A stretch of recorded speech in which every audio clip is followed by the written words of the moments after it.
Good morning! Hello everybody! Welcome back to my channel. Welcome to the stream. How are you all doing today? I hope I hope you're all doing good. I hope everything is good.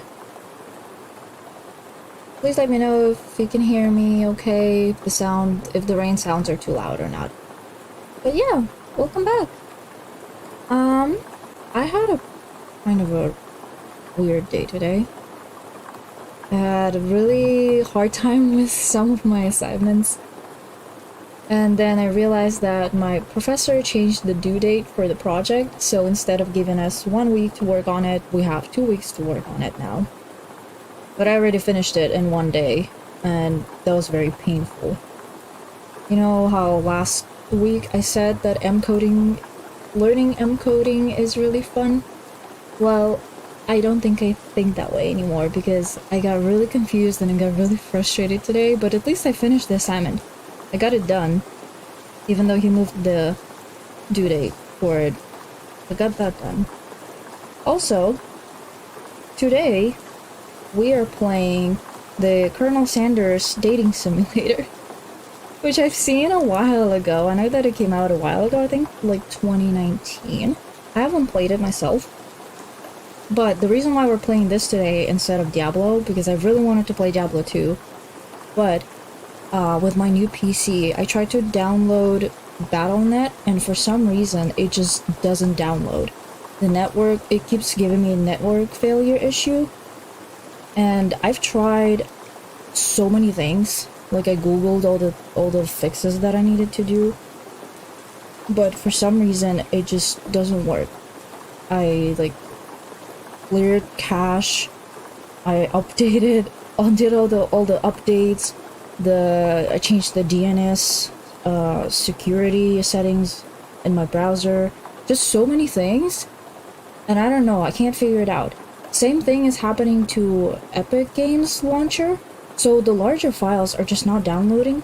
So I'm gonna try to figure out how to do that, because I have games on Battle.net and I have games on Epic Games that I wanted to play, but on this PC it's just not working for some reason. And so far, like, the only thing I can think of is resetting Windows, because people are saying, oh, you might have to like reinstall Windows, which I really don't want to have to do because I have to back up all my files, and it's just a whole ordeal. But I might have to do that, and hopefully it works afterwards. But yeah, there's that, so can't play Diablo today, sadly. But we're gonna play the Colonel Sanders dating simulator. It's gonna be really fun. I actually learned some things about Colonel Sanders recently. I was listening to a podcast, what was it called? Internet Urban Legends? Yeah, that one. And basically they were talking about how, like, the mystery of Colonel Sanders and, like, his life and KFC and stuff like that, and how they have, like, really weird advertisements, or at least they had back in the day. Did you know that Colonel Sanders was a midwife? Also, he was never an actual colonel, he's a colonel by, honor or something like that. But yeah, it's like he never actually served in the military, but he had so many different jobs. It's really crazy. He's done so many different things. His life was kind of insane. So, yeah. Okay, let's jump right into the game. Let me switch the screen real quick. Please let me know if you can hear the game sound. You should be able to hear that. I hope it's loud enough, the music. Oh, and the screen went dark. There it is. Do you see that? You should be able to see that. But yeah, I haven't played a dating sim in, like, forever, so let's see what it's about. Let me see. Is the sound okay? Hopefully. Okay, there's no continue, just new game. My name is Izzy. Ooh, fried chicken!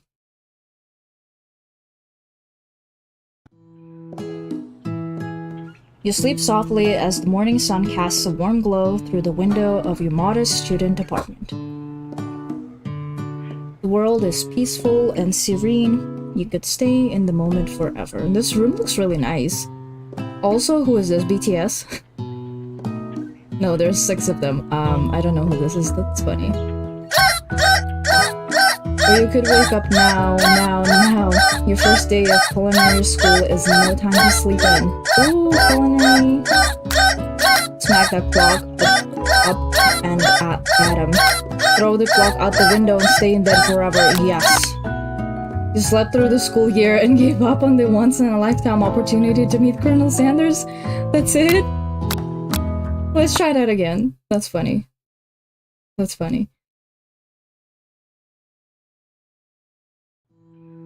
Okay.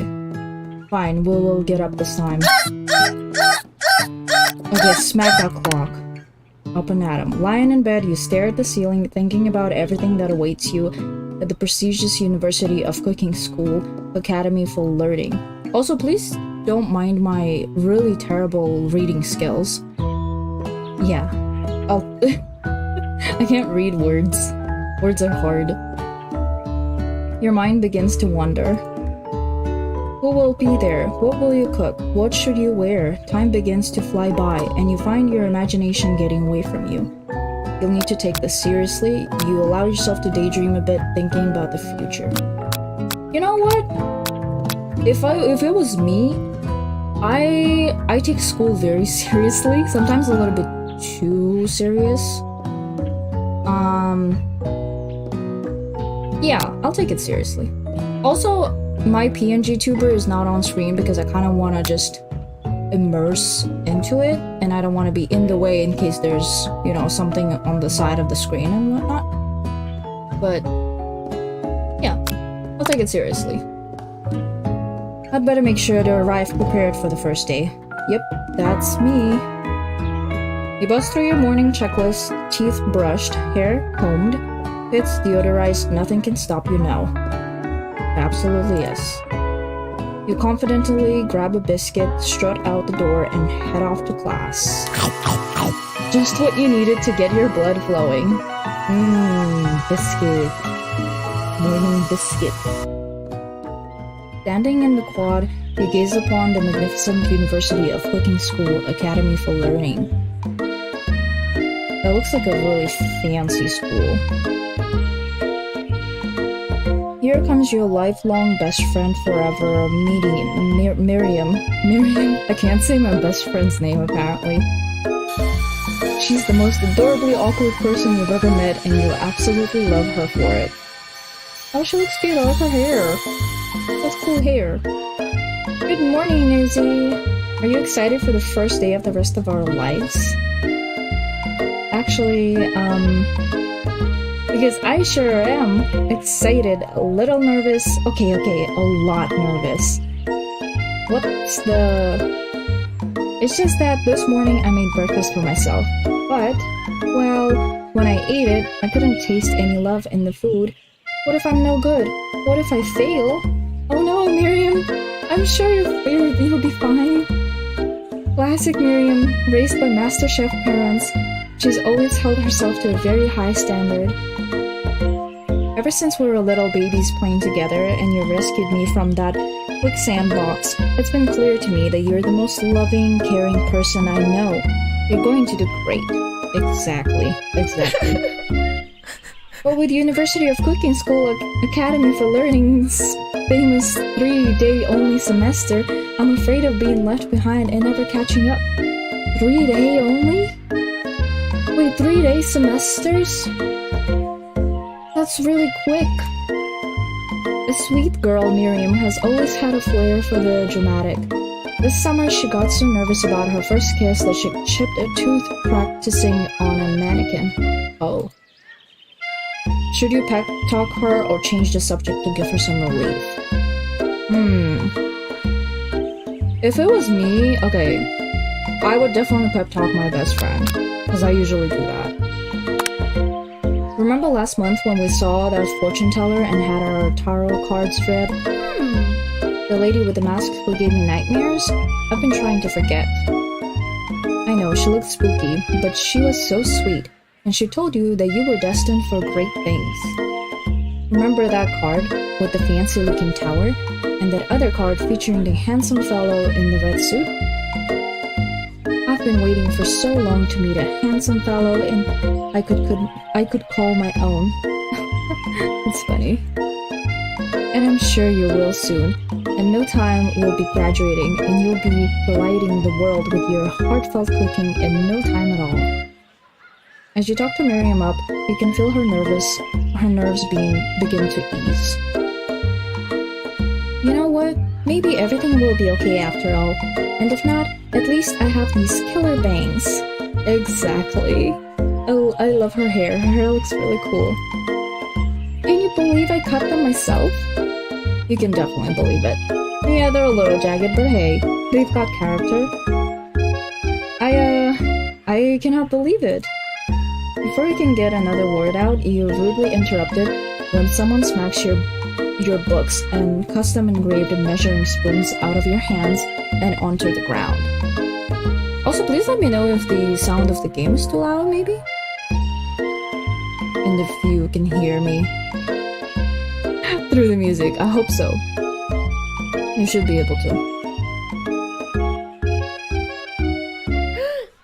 Hey! It's Ashley. Wow, the way they spelled Ashley. Ashley. Your arch rival. She's totally evil, but you can't help but be filled with jealousy. She can get anything she wants and she knows it. Hello, Ashley. Oh, I didn't see you there, chicken shins. You leave Izzy's shins alone. They're perfectly normal shins. You can't stand Ashley, even though her name is annoying. Even her name is annoying. You know for a fact that it's actually Ashley, but she had to add extra letters to make herself feel better than everyone. If anyone here knows what perfect shins look like, it's us. We're not going to let you or your really weird insults get to us. Also, who insults shins? That's so random. Isn't that really random? Across the quad, you see Ashley's best friend, Van the Man, has stopped to look at his own reflection in the mirror.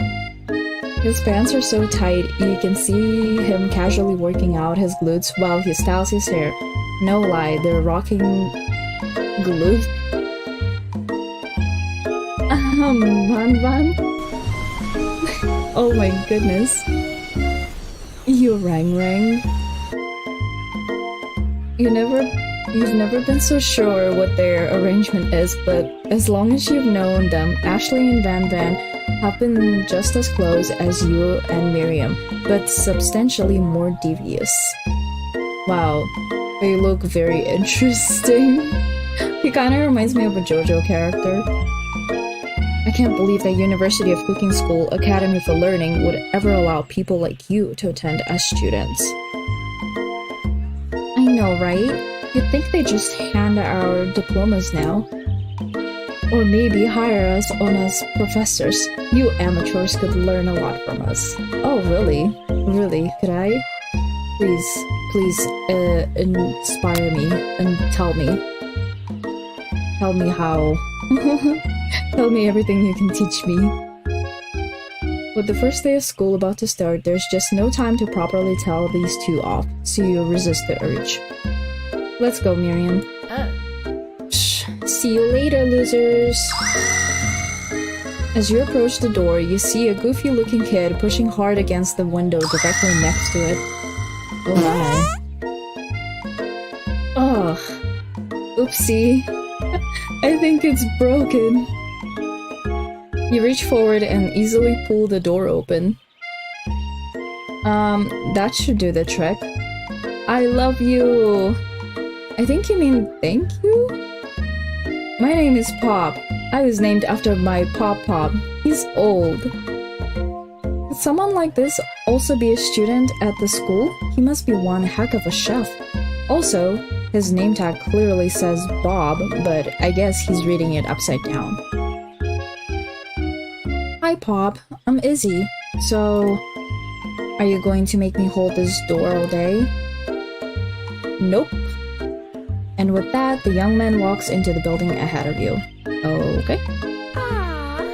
Is it just me, or is he kinda cute? It's just you, Miriam. I think it's just you. Yeah, like I said. It's just you, Miriam. You both shrug your shoulders before following him into the building. You stand at the edge of the room, unsure where to sit. Other students wander in and keep themselves busy chit-chatting. A scruffy-looking pooch takes his place at a podium at the front of class. Adorable. Oh my gosh, is our professor Corgi? That's so cute! Now, quiet down, everyone. His name is Sprinkles! That's so cute! Who is this unreasonably cute pup, and why is he in our culinary class? You must be Sprinkles, head instructor and CEO of UCSAL. Oh, he's the CEO of the university? The Corgi? That's pretty special. I like that though. Please call me Professor Dog. I may be cute and little and fluffy, but I still demand respect. Woof. Oh, look at her little paws. Look at the little nubbies. What? A cute dog is our professor? This is the best school ever. I guess only a dog's nose is capable of picking up all the nuisance of fine dining. Not the nuisance, nuances. Nuances of fine dining. I swear, I know how to read, mostly. Out of nowhere, wind begins to rush around you as a swirl of cherry blossom petals fill the air inside the classroom. I'm chilly, someone close the window. And then he walks in. Oh my gosh, it's Daddy Sanders. Why did they make him look so good though? Like this, he should be in anime or something. He looks really good. You're immediately swept up in the aura of this new student and his remarkable goatee. Who knew anyone could be so handsome? Time stands still. Wow, not KFC literally promoting Colonel Sanders like that. This is so funny. It's him! It's... If it isn't my favorite student, parallel his sentence.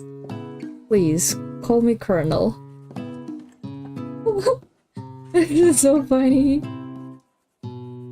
Colonel Sanders. Wow. Colonel Sanders. Just trying to be a charmer. A hushed murmur rolls through the classroom as Colonel Sanders walks down the aisle of desks. Suddenly, the room is sweltering. What is sweltering? I don't know what sweltering means. Means.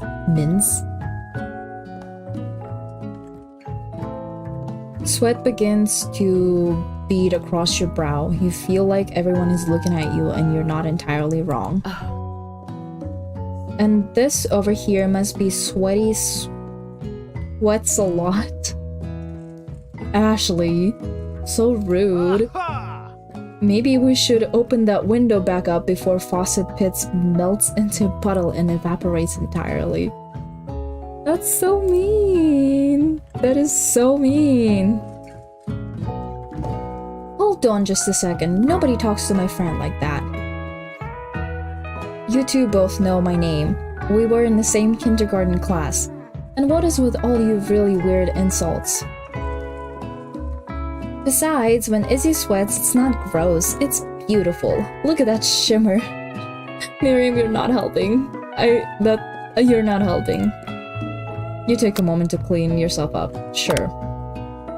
It's a good thing you didn't forget about that deodorant this morning. This classroom is hot, hot, hot. Professor Dog steps in to settle the class down and set some ground rules. Welcome to University of Cooking School, Academy for Learning, the greatest culinary academy in the world. the birthplace of culinary legends past, present, and future. Many challenges await you. There will be tears, there will be blood, there might even really be adorably tiny food. Really adorable tiny food. How curious indeed. And when all is said and done, there will be a battle. You will lift your sporks and compete in the broom cooking arena. I love sporks. Sporks are really great. The best cutlery. Sporks. Just then, another student enters the classroom and interrupts the professor's rousing speech. Hi guys, sorry I'm late. I hope everyone had a good summer. I really miss... Wyatt! Oh no, the doggy is angry now. Late interrupting my monologue? You're on the fast track out of here, young man. Are you sure you're even in the right place? Don't you recognize me? This is my 3rd year in the school, with you as my teacher. Everyone stares at him blankly. Also, does anybody know how long this game is? I can't imagine it's long, right? Because this is just like promotional game? Like, it's just marketing. It's probably not that long. Does no one remember me? You're expelled if you utter one more word before I finish. Uh-oh, look at the angry corgi. The angry corgi. Let that be lesson to you students that tardiness is unacceptable. Even Clank made it here on time, rolling halfway across town on his tiny wheels. Who's Clank? You turn to see the student Sprinkles is referencing, who appears to be some sort of industrial kitchen appliance. Oh. Oh my gosh, hello, Clank. That's so funny. The class bursts into laughter. No, don't make fun of him. He's trying. Also, I need some water. My mouth is already getting dry from reading so much.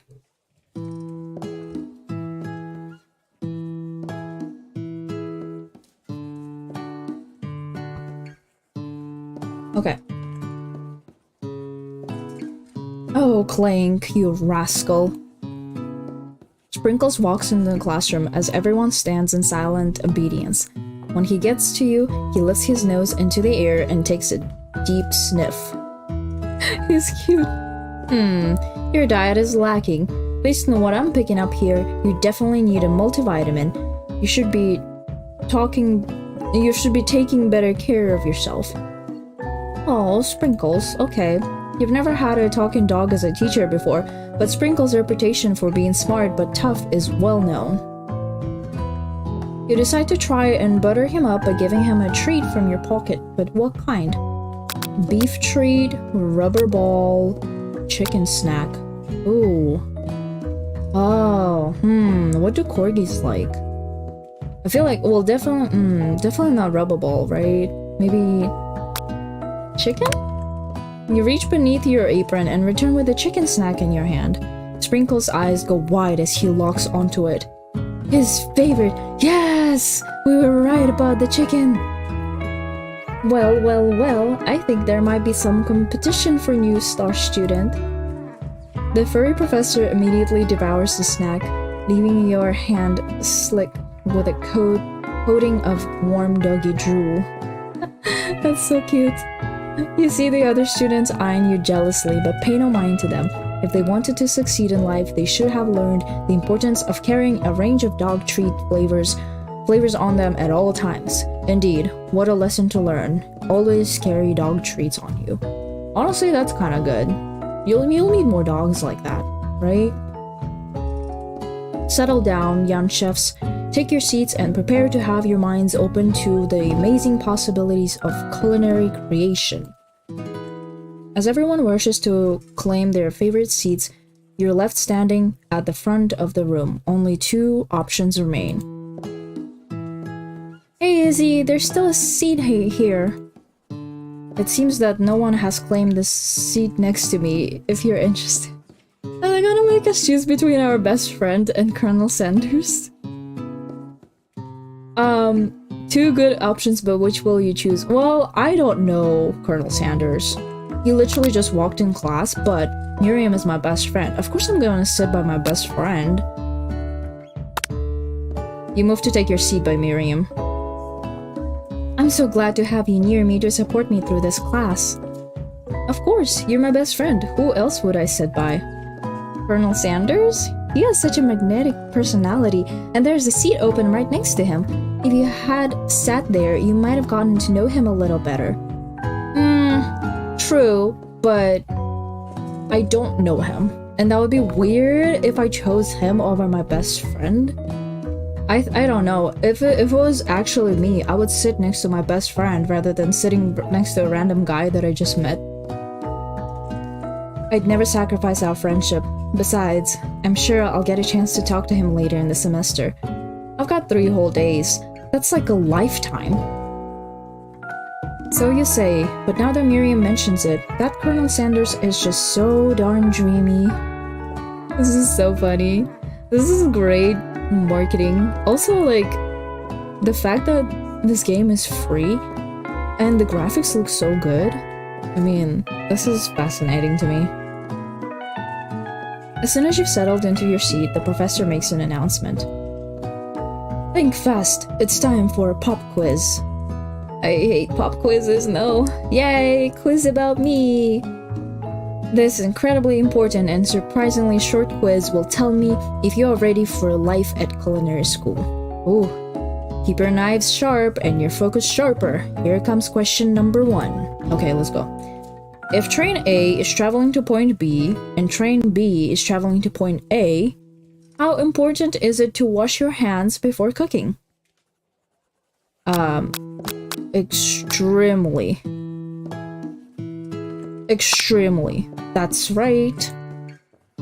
Forest is to tree as chicken is to feather. Night vision goggles is slam dunk. Forest is to tree as chicken is to... I don't understand. Forest is to tree as chicken to a slam dunk.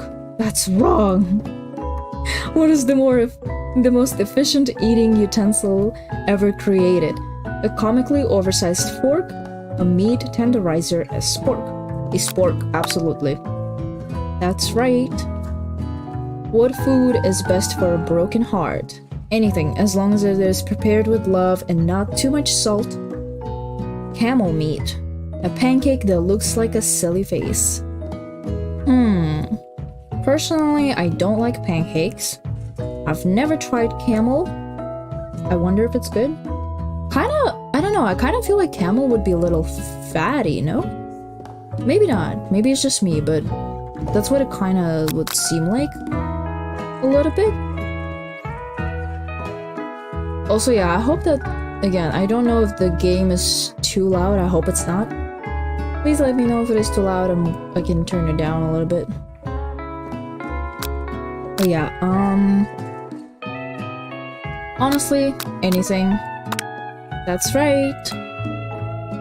Is Sprinkles a good boy? He's a talking dog that teaches at culinary school. He is the best boy. That is right. He is the best boy, yes, indeed. Total score 4 out of 5. Only 1 wrong. Not too shabby. You might just do alright, kid.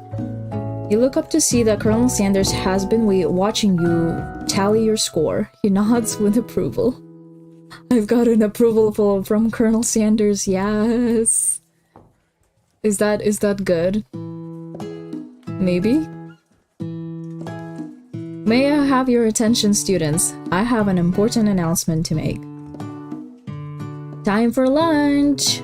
Ooh, what are we having for lunch?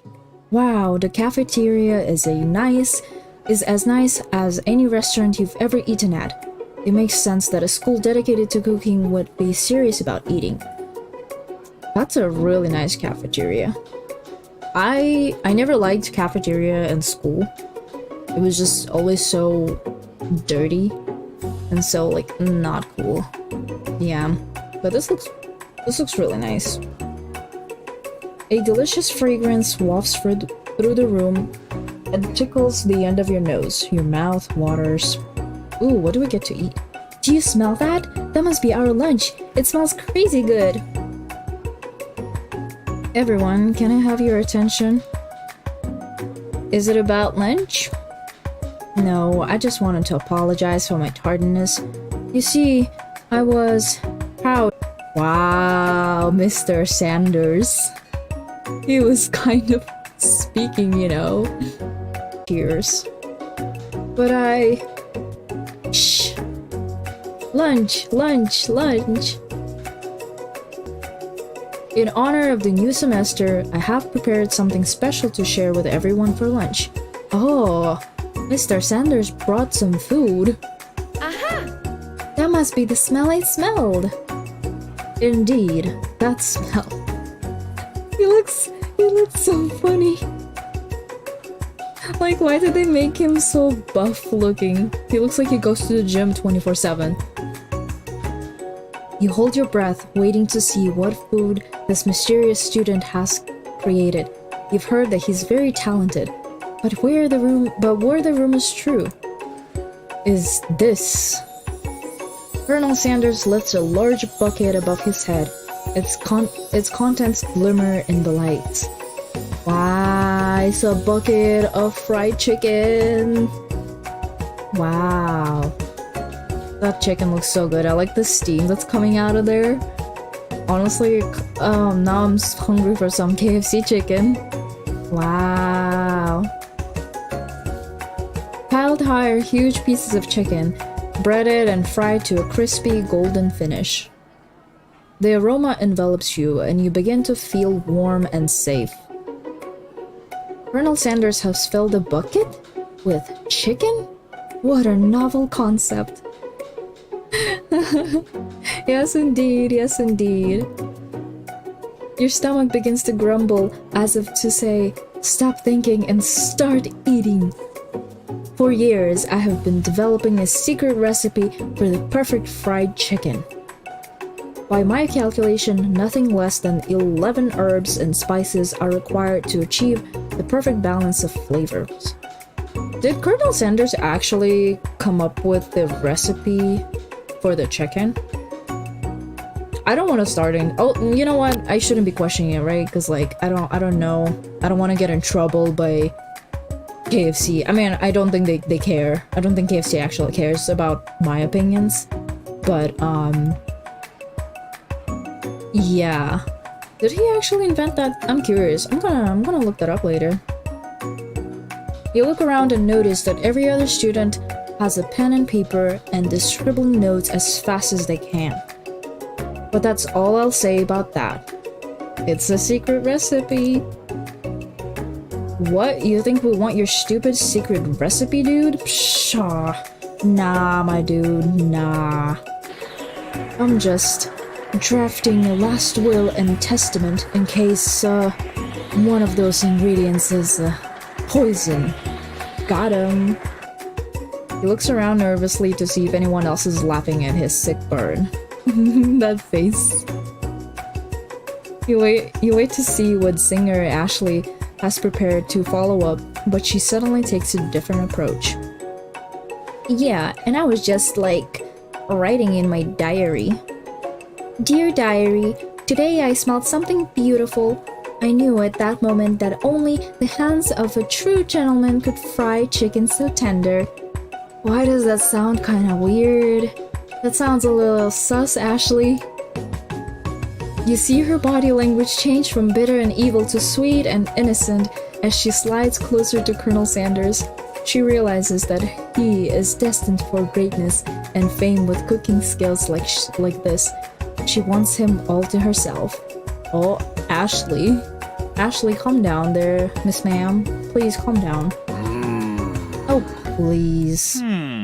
Well then, Van the Man, if you don't want any... Oh, hello, Aaron. Hi, daddies. Colonel Sanders is daddy now. He takes one bite and his eyes grow wide. He starts contouring his face as he tries to hold in his pure exhilaration and act unimpressed. Easy now, there is enough for everyone. Please, my fellow classmates, dig in. Let's try some chicken. You take one of the pieces of fried chicken out of the bucket and sink your teeth into it. Try his chicken. I know, right? This makes me want some KFC chicken now. It's amazing. Tasting Colonel Sanders' food transports you to another dimension. Oh, it's like Food Wars. It's like Food Wars. It's like it becomes another place and you can go insane. Alone with your taste buds, gripping a drumstick in your hand, you float weightlessly. Focus your mind and meditate on this moment. Try and identify every flavor. Savor the moment and everything that it tells you about Colonel Sanders' culinary heart. Swim toward the light. Let's not go towards the light. My throat dry, sir. Yeah, let's not go toward the light, but what do we want? We want to understand Mr. Sanders' heart, Colonel Sanders and his heart. The flavors in your mouth are beautiful, pure, heavenly. What a guy. Along with the flavors, you feel something that can only be described as love. For a man, for a flavor, are they the same? Did we fall in love with Colonel Sanders because of the chicken? After tasting his food, you try to get some one-on-one time with Colonel Sanders. Oh, it's happening. You approach Colonel Sanders. Colonel Sanders smiles ever so softly as you approach. He stops what he's doing and allows you to break the silence. This is funny. I want this to be an anime. This is so funny. Colonel, I wondered if I could talk to you for a second. Anything for a fellow chef. Hi, Daddy. Yes. Hi, Daddy. Daddy Sanders. What exactly was on that chicken? Haha, how bold to come out and ask. It's an idea I had for a new combination of flavors that will make me my fortune and establish my legacy for all time as I open a chain of highly successful fried chicken restaurants. That is so funny! Actually, I learned that Colonel Sanders used to work at, what is it? Shell gas station?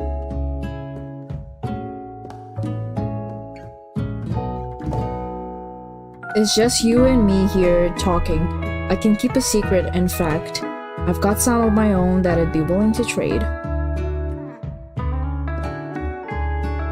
What's the rush? The semester is only getting started. We've got 2 more whole days to get to know each other. Whatever you say, I'll do it. Slow down there a bit. Oh, were we lagging? There was a bit of lag. I think it's back. It's back on. He's clearly not going to give it up easily, but it doesn't hurt to be persistent. You know what they say about secrets, Colonel? Shouldn't learning be fun? Aww. You've got moxie, I'll give you that. Colonel Sanders looks both ways to make sure you're truly alone, and then leans in. You can feel his warm breath as he whispers. Whisper, whisper. Oh my gosh, he's whispering in my ear.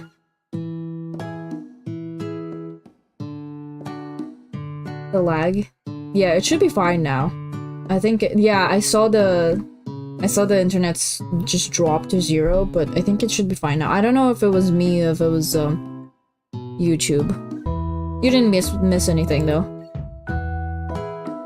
Just one ingredient, but you can't tell I use. Oh, it's something my great-grandmother taught me. What? But what do you use? He's not gonna tell us. He is never going to tell us.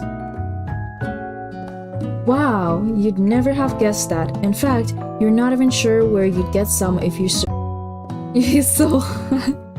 Calm down there, mister. While you're wrapped up in the huge revelation, you notice that Colonel Sanders has disappeared. While everyone else is still in the cafeteria, you decide to look for him. You find Colonel Sanders outside, standing in the quad. Oh, it's you again. Howdy.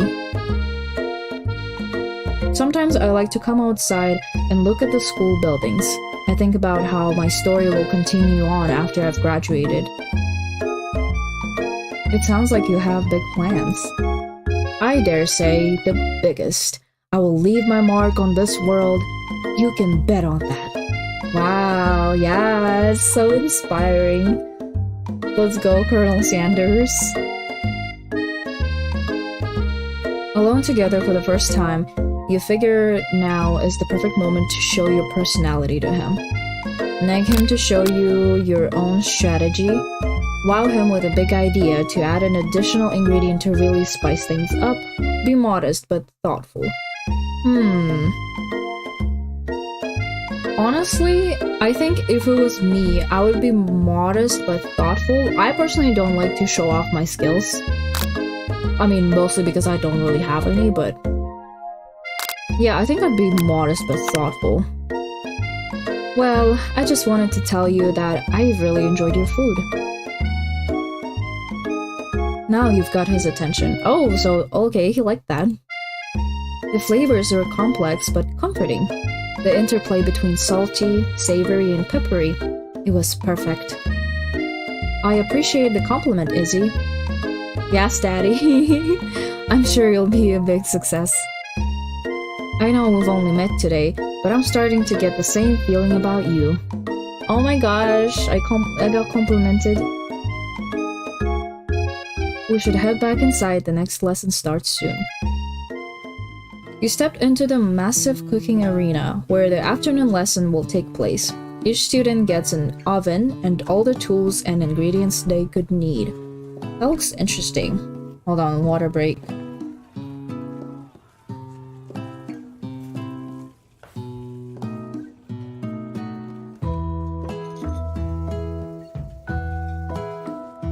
Okay. Got some water because reading so much. He's making me act up and I'm at work. Oh my gosh. Please relax.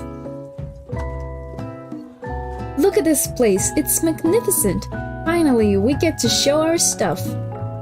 Wait a second. Oh no, we have to show off our stuff. What if I totally blow it? You're not gonna blow anything, except maybe kisses to the crowd of fans you're going to earn with your signature adorable tiny food creations. Welcome, students, to the cooking arena. Yay! Professor Dog is back. For today's lesson, we'll be cooking with partners. Hurry up and pair off. Naturally, Miriam looks over at you, but unable to control yourself, you pounce on Colonel Sanders. What? No, we did not just betray our friend like that. Look, okay, I don't care how cute a guy is. I don't know you, but she's my best friend. Like, I would not do my best friend dirty like that. I can't relate. Nope, I don't care. Again, I don't care how cute a guy is. It's like, I'm choosing my best friend, I don't care. Hey, Colonel, would you like to tackle this lesson as a team? A team of two, that is. Me and you, if that wasn't clear. Wanna be my partner? Aww. Sure, Izzy, I'll prepare our station. Without you as a partner, Miriam is left standing all alone. Two different students quickly take notice. No, that is so mean. Why would we do that? I'd never do that. That is actually so mean. That's so rude. Hello, new partner. Beep boops. Oh my, two potential partners? I'm so sorry, gentlemen, but I don't know who to choose. It looks like you'll have to pick for her. Friend duties can be a little awkward, but that's the price you pay for not being alone forever. That's... okay, no. No. You don't do this to your best friend. You don't do this. I would not... That is so mean. Who do you want to ask to be Miriam's partner? Pop or Clank? Honestly, Pop is he's a little weird. I like Clank. He's kind of, you know, he's a robot. What could go wrong? Let's go with Clank. Sorry, Pop, but I think Miriam will be partnering with Clank today. It's okay, I already ate. It's not entirely clear if Pop has any idea what the point of school even is at this juncture. Clank is clearly excited to have some attention. He heats up and begins to roll back and forth. Okay, I guess we have a rolling robot. Warp, warp, warp. Hold on there, fella. We don't even know the assignment yet. Technically, Clank might not have a face, but there's something charming and earnest about him. Bzz. Kiss you? I hardly know you. Clank judders, and the panel shakes loose. You get the impression that this is a sign of affection. Looks like you two will be fine. Now it's time to focus on your own cooking classwork. Alright, you two, for today's lesson, we're going to keep it simple. Pick a basic dish and divide up the steps.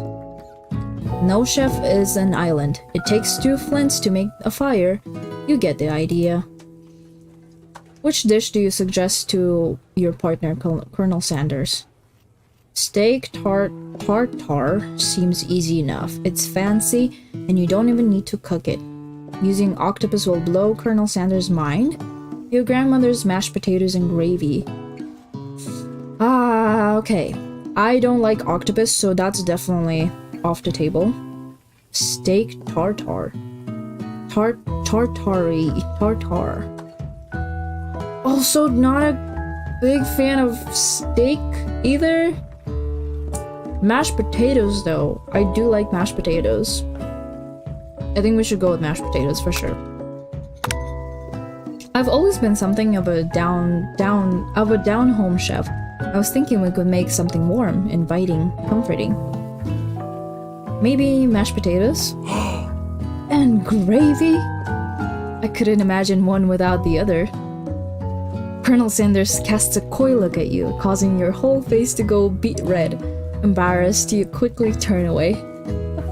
You like the idea, of course he does. He's from the south. I'll go get the potatoes.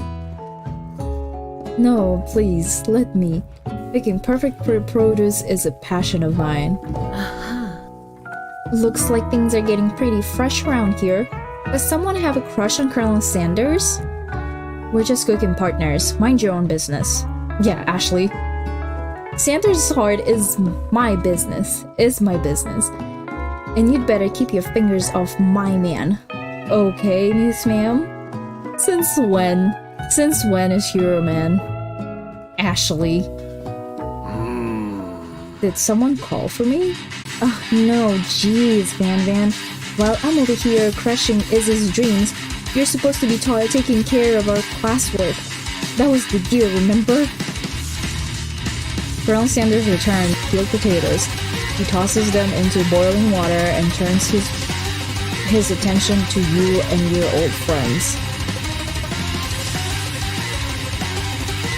Oh, howdy there, Ashley. Van. Are we working in a quartet instead of a duet now? What is with the music? It got intense. Actually, no. It looked like Izzy was struggling, so we offered to give him a hand. You know how it is? These young amateur chefs need a lot of mentoring. I was going to say, Colonel Sanders, maybe I could also teach you a thing or two about fancy food. Maybe one day you might be able to get up to my level. Ha! Doubt it. Don't be rude, Van. Personally, I have no doubts whatsoever about Colonel Sanders' ability to concoct creations worthy of admiration. After all, your fried chicken was quite spectacular. This music is really intense. Let me lower that down. But Colonel, if you ask me, I might make a better partner for you than this thing that has poisoned itself at your station. that had positioned itself at your station. Don't you feel deep down that we cast complementary shadows would fit together like a thigh and a drumstick? It just makes sense. Ashley, back off. Or just leave. Not even interested in Colonel Sanders, but just leave. You're just being annoying for no reason. Nothing about this makes any sense, but one thing is clear. She's coming for Colonel if you don't watch out. Ashley is really going at you hard. You need to ask for some backup here before things get ugly. She needs to leave the Ashley, go. Please, you're being toxic.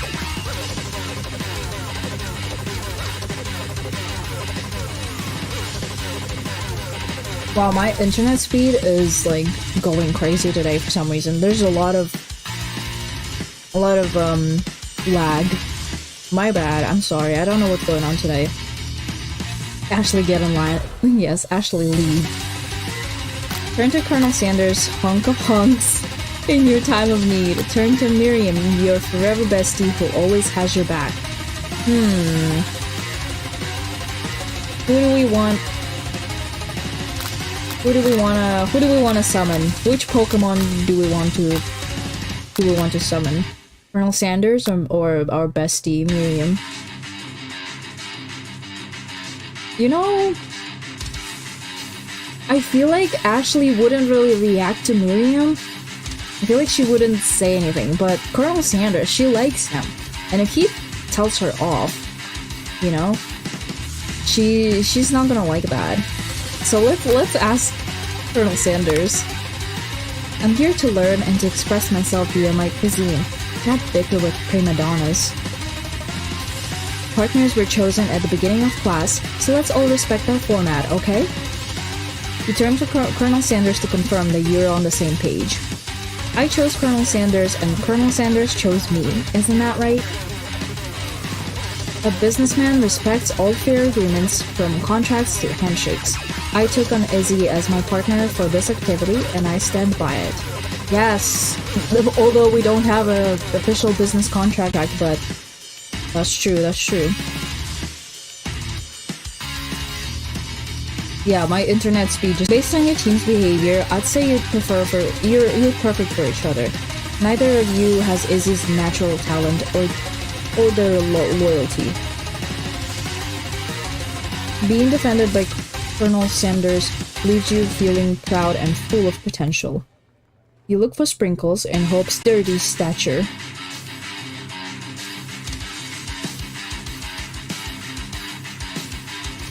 Your hands have been clicking on autopilot.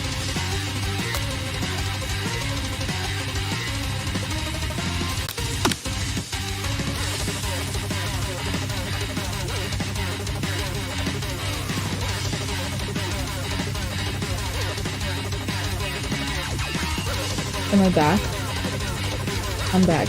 Hold on, let me... Why? It just keeps dropping. Like the internet. Something is with my internet. Not even YouTube. Okay, let's resume.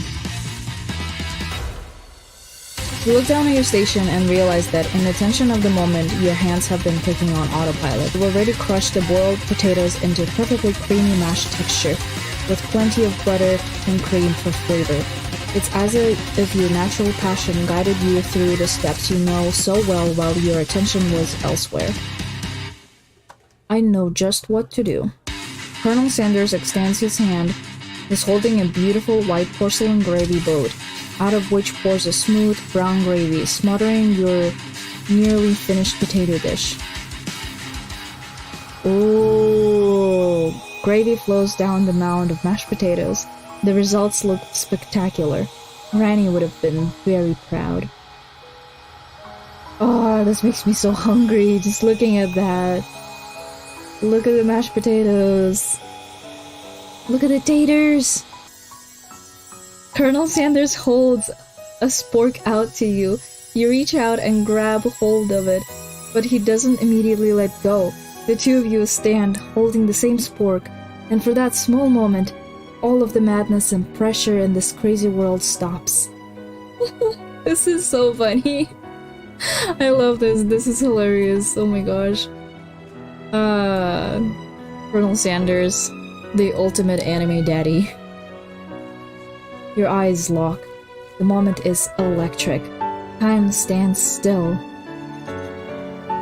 If you love something, set it free. What?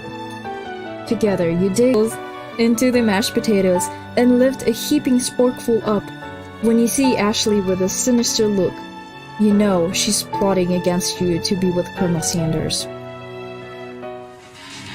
And then, filled with rage and without thinking, you fling the sporkful of mashed potatoes right into Ashley's stupid, beautiful face. What? Why would we do that? I'd never do that.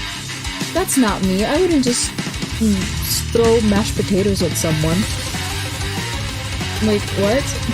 No? Bam, do something! Do something! Scooping up a fingerful, Van tastes the dripping mashed potatoes and gravy and realizes that it's delicious. Horrified by this revelation, he slinks away. Will he ever be able to cook something with so much love and integrity? Oh my gosh. Hold on right there, Izzy. We do not waste food in the broom cooking arena. Colonel Sanders, I expect better from you. If you throw one more spoonful, you'd both better be prepared to eat it from wherever it lands. Yeah, we don't throw food. That was not cool. I'd never throw food. That's such a waste. The music is getting loud again. Hold on. Okay. Can I has potatoes face? That's not English, but okay. Van rushes back over a covered dish in his hand. Mashed potatoes with gravy? Pathetic. In just a few minutes, I've prepared a full meal. Gaze upon my specialty, braised tentacle of octopus in my silky saltwater sauce, plated on a battle axe blade forged by my supreme chef ancestors. What? Where did he get a battle axe? Also, who's going to eat off of that? That's so gross. You've ignored me for too long. That ends now. It is I who will have first bite, and you will all look on with envy. The interrupting student rushes at Van and swipes a bite of his signature dish right off the plate. Oh gosh. No, don't! Something about this dish doesn't strike my nose quite right. I think the octopus was rushed, and it may have turned into, in the process, the results could be toxic. Too late, it has been eaten. I think I left something in the oven. I don't feel so good. It killed him! Of it, it's gone. You notice the tip of the tentacle being slipped up in Pop's mouth. Oh no. Pop winces in pain for just a moment, then is almost immediately back to his oblivious self. Oh gosh. Oops, that reaction. That's funny. The entire class has gathered to watch Pop's final moments. Shock has frozen the whole crowd. They are as motionless as statues. The class bell rings, disrupting the moment and snapping everyone back to reality. It would appear that Pop's enthusiasm for trying new things, despite obvious danger, has inoculated him against poisons of all kinds. That's a cool talent or cool ability to have. Just don't care about poison. I'm not sure the professors here make enough money. Oh no, sprinkles! Honestly, professors never make enough money. Hello? I just turned into a ghost over here. Seeing that you're shaken up by the really annoying student and all his nonsense, Colonel Sanders approaches you. I'm sorry you had to go through that. Please, let me walk you home. Oh, we're walking home together already? This is the first day we just met. What? Like, for real? Oh, come on. You follow Colonel Sanders out of the room. At night, the school building has taken on another vibe entirely. It's dark and more than a little spooky. It looks so pretty. Oh, the sound of the night. That's so nice.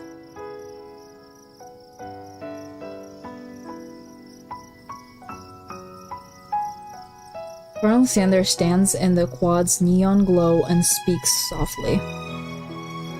Those mashed potatoes you made in class today? Before you go on, I want you to know they're not a great representation of my skills. I didn't even realize I was making them. I love this song, makes me sleepy. It's giving lo-fi. Yes, I love that. The vibes are so nice. They were amazing. Tasting them, it reminded me why I became so passionate about food to begin with. Colonel Sanders is getting choked up. Cooking is obviously important to him in a way that you find inspiring. Where's your avatar today? She's not here. Oh yeah, I moved her for today just because I want to like have the whole screen up and not block anything. I don't know, be more immersive because it's a dating sim. So yeah, she's not here. She left the group chat, yes, indeed. Not today. She's not here today. Now might be the perfect time to tell him you're developing feelings for him. Already? Already? This fast? No, I could never. I'm sorry. We just met. What feelings? Feelings where? I guess it is a dating sim, so I guess we're going to end up with Colonel Sanders. This is so weird. I love it. It's so funny. Colonel Sanders? Yes, Izzy? We're going too fast. Yes, exactly. This is too fast. There's something I need to tell you. Aha! Hold it right there. Oh, it's Jojo. Jojo. There's something I need to tell you first. Oh, jeez. You see, when I was just a boy,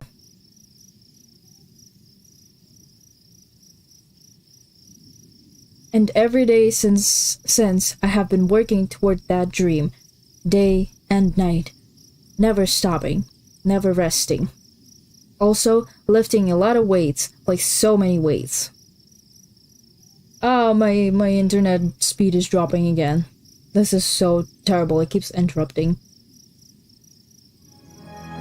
We should follow our dreams with all of our hearts, that our souls may grant them like wishes floating on a shooting star. Wow, now Colonel Sanders being so poetic. Hey, no, you... Shut up. I'm the one here to say inspirational stuff and be the star of the story. Are we forgetting that your cooking literally killed a guy? You can't prove that. I also saw you kill that guy. What was his name? Somewhere in the distance you hear a long, sad sigh. I can take them both. Calm, sir. Take them both, but not in a fight. Yes. Forget him. We're talking about me. Me. I'm the hero. The sport monster is here to fight a hero. A sport monster? What? Oh gosh, that looks terrifying. Ew, look at the teeth. Look at the fork teeth, the sport teeth. I think I left the fridge door open. Later, nerds. Oh wow, okay, Van, the man. Guess you're not so manly after all. How dare you threaten me just as I was letting down my guard and connecting with another chef on an emotional level. Yes, Colonel Sanders, tell him how dare he. Be afraid, be very afraid of me, because I am a monster, see? I don't know, but also the music is getting loud again. Let me turn that down a little bit. Is he rhyming on purpose, or is it just a coincidence? But before you can discuss syntax any further, it's a turn-based fight sequence! It's a turn-based game! We're fighting a spork monster! What will you do? Attack, defend. Oh my gosh, it's like Pokemon! Attack. You decide to go on the attack. Which attack will you use? Cook with love. Cook with love does 1 damage. It just got real. That attack really upsets Spork Monster. Spork Monster goes on the attack. They spit hot gravy at you. No, not the hot gravy. You take 1 damage. Okay, do we want to attack or do we want to defend? I don't play Pokemon. I don't know what's the best option to do. I'm going to defend. You decide to defend. Which defense will you use? Trepidation. You continue to stay back and endure whatever comes your way. Seems like a pretty weird strategy, but okay, sure. You do you. Oh no, should we have been attacking? I don't know. Playing defense now. Spork Monster focuses their mash mind and draws in energy from Mother Earth itself. They grow larger and more intimidating. How will you respond? Okay, it's growing larger and more intimidating. Let's attack. You decide to go on the attack. Which attack will you use? Cooking with love again. Cook with love does 1 damage. Spork Monster is no quitter. Buffed up and ready to rumble, they go on the attack once again. Spork Monster uses Ulti Tensile. You take 2 damage from the attack. Should we have defended? If you take much more damage, you're not going to survive the battle. Okay, we're gonna defend then. You decide to defend. Which defense will you use? Trepidation or buff up? Buff up. No one can control this much buffness. You start to feel bloated and, quite frankly, a little gassy. Oh no. This doesn't look good. You'd better attack soon or you're likely to explode. You decide to go on the attack. Chow down? Cook with love? Chow down. Does 2 damage. A powerful blow. Spork Monster is oozing cheese sauce onto the lawn of the quad. I wonder who is going to have to clean that up. Feeling vulnerable, Spork Monster prepares for its ultimate attack, Rounded Edge. Vile villain, your reign of terror stops here. Oh, Colonel Sanders is here to save us. Colonel Sanders summons the energy of 1,000 chickens. Not the chickens. The chickens are always destructive in video games. It's like the Cocos in Legend of Zelda, or the Skyrim chickens. Popeye Power Punch! Pinch! Look at Colonel Sanders! He works out every day! Holy crap! Popeye Power Pinch does 10 damage. He's the most powerful Pokemon. Spork Monster is defeated. You saved me. An injured Spork Monster spews steam into the night. Forget mercy, finish him. Spare this wretched beast. He's so daddy. Yes, Colonel Sanders' daddy. Daddy Sanders. You know what? Spare him. You manage to tamp down your disgust at the sight of this gnarly beast long enough to realize that he is still a living creature with a pure soul who deserves your pity, not your wrath. Is it pure? He did attack us. I don't know how pure that is. Water break. I need some water.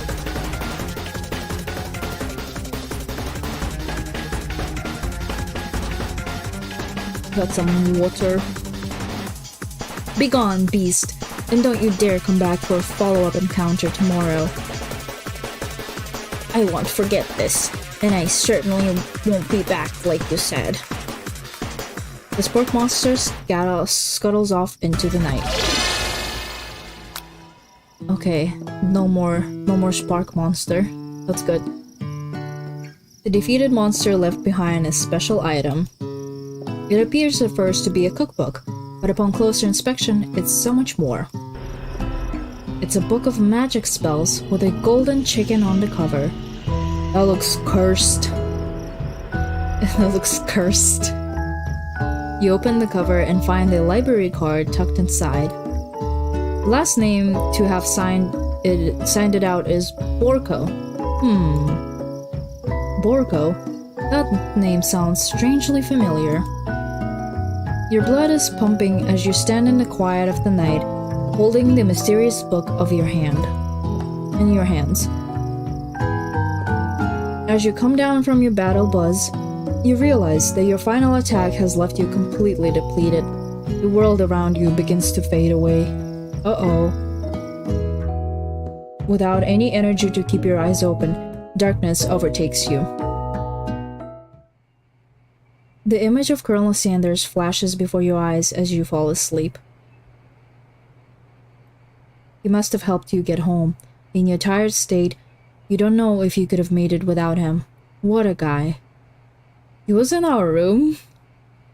He was in our room on the first day that we met. Also, this has to be a K-pop band. Which one though? 6 members? I don't know. You want to thank him, but you don't have the strength to utter a single word.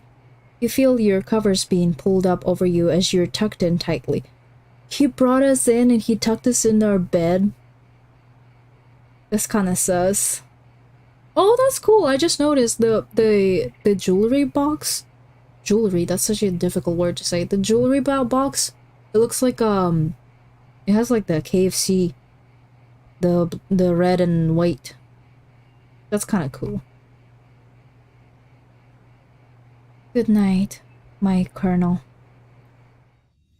In your dream, you're together with Colonel Sanders. For some reason, Sprinkles is also there. Introducing your love dreams are weird. Your love dreams are weird. Oh, hi Sprinkles. Hi everybody. You awake on day 2 and attempt to process the wild visions you had. Were they memories or premonitions? And then there was that secret ingredient that Colonel Sanders went ahead and told you outright. Not much of a secret, huh? It's probably just because he already trusts you so much. Sure, that makes sense. We'll go with that. You meet up with your bestie in front of the school. Before you can tell her about the encounter with Spork Monster, she launches into a story of I think I might like Clank. Girl, no. He's a robot. You can't like him. Like him? Like? I know, it sounds like it's moving too fast, but there's something about him. I like him. Like him. That's still kind of problematic. Miss Ma'am, please? We got to talking after class, and he's actually a total sweet guy. Not only that, but he's really smart. He told me all kinds of stories about Colonel Sanders. Did you know that Colonel Sanders was the most popular kid in high school? I mean, that kind of makes sense. He's still the most popular kid in high school. Kid, quote unquote. No, but that does make complete sense. Yeah, but he was so popular that he was voted prom king at a school he didn't even go to, and was also the convertible that he himself rode in front of the homecoming parade. Oh, I'm thinking maybe something got lost in pressure cooker language translation there. Either way, maybe it'd be best if you took it slow with the new boy, like I am with Colonel Sanders. You and Colonel Sanders? The coolest guy in school? The most famous student to ever attend the University of Cooking School Academy for Learning? You're a thing now? We definitely connected yesterday. I don't think we're a thing. That doesn't make us a thing. That's so delusional. Also, don't get obsessed with the first person you meet. This is such a red flag. Please. Sure you did. You're great. Why wouldn't he be into you, I guess? Laughing at the implication that you and Colonel Sanders might be a thing is definitely not cool. You are great. You have an idea about how to prove that to your love is real. But our love is not real. It's not real. But okay, sure. Sure, we'll go with that. We'll go with it being real, for sure. Well, if he's not into me, why did he tell me one of his secret ingredients?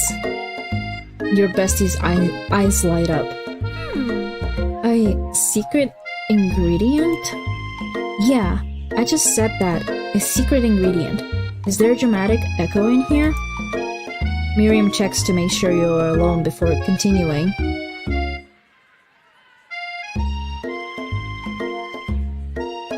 So, this summer, while I was on vacation with my family, a lovely man approached me in the botanical garden where I was wandering.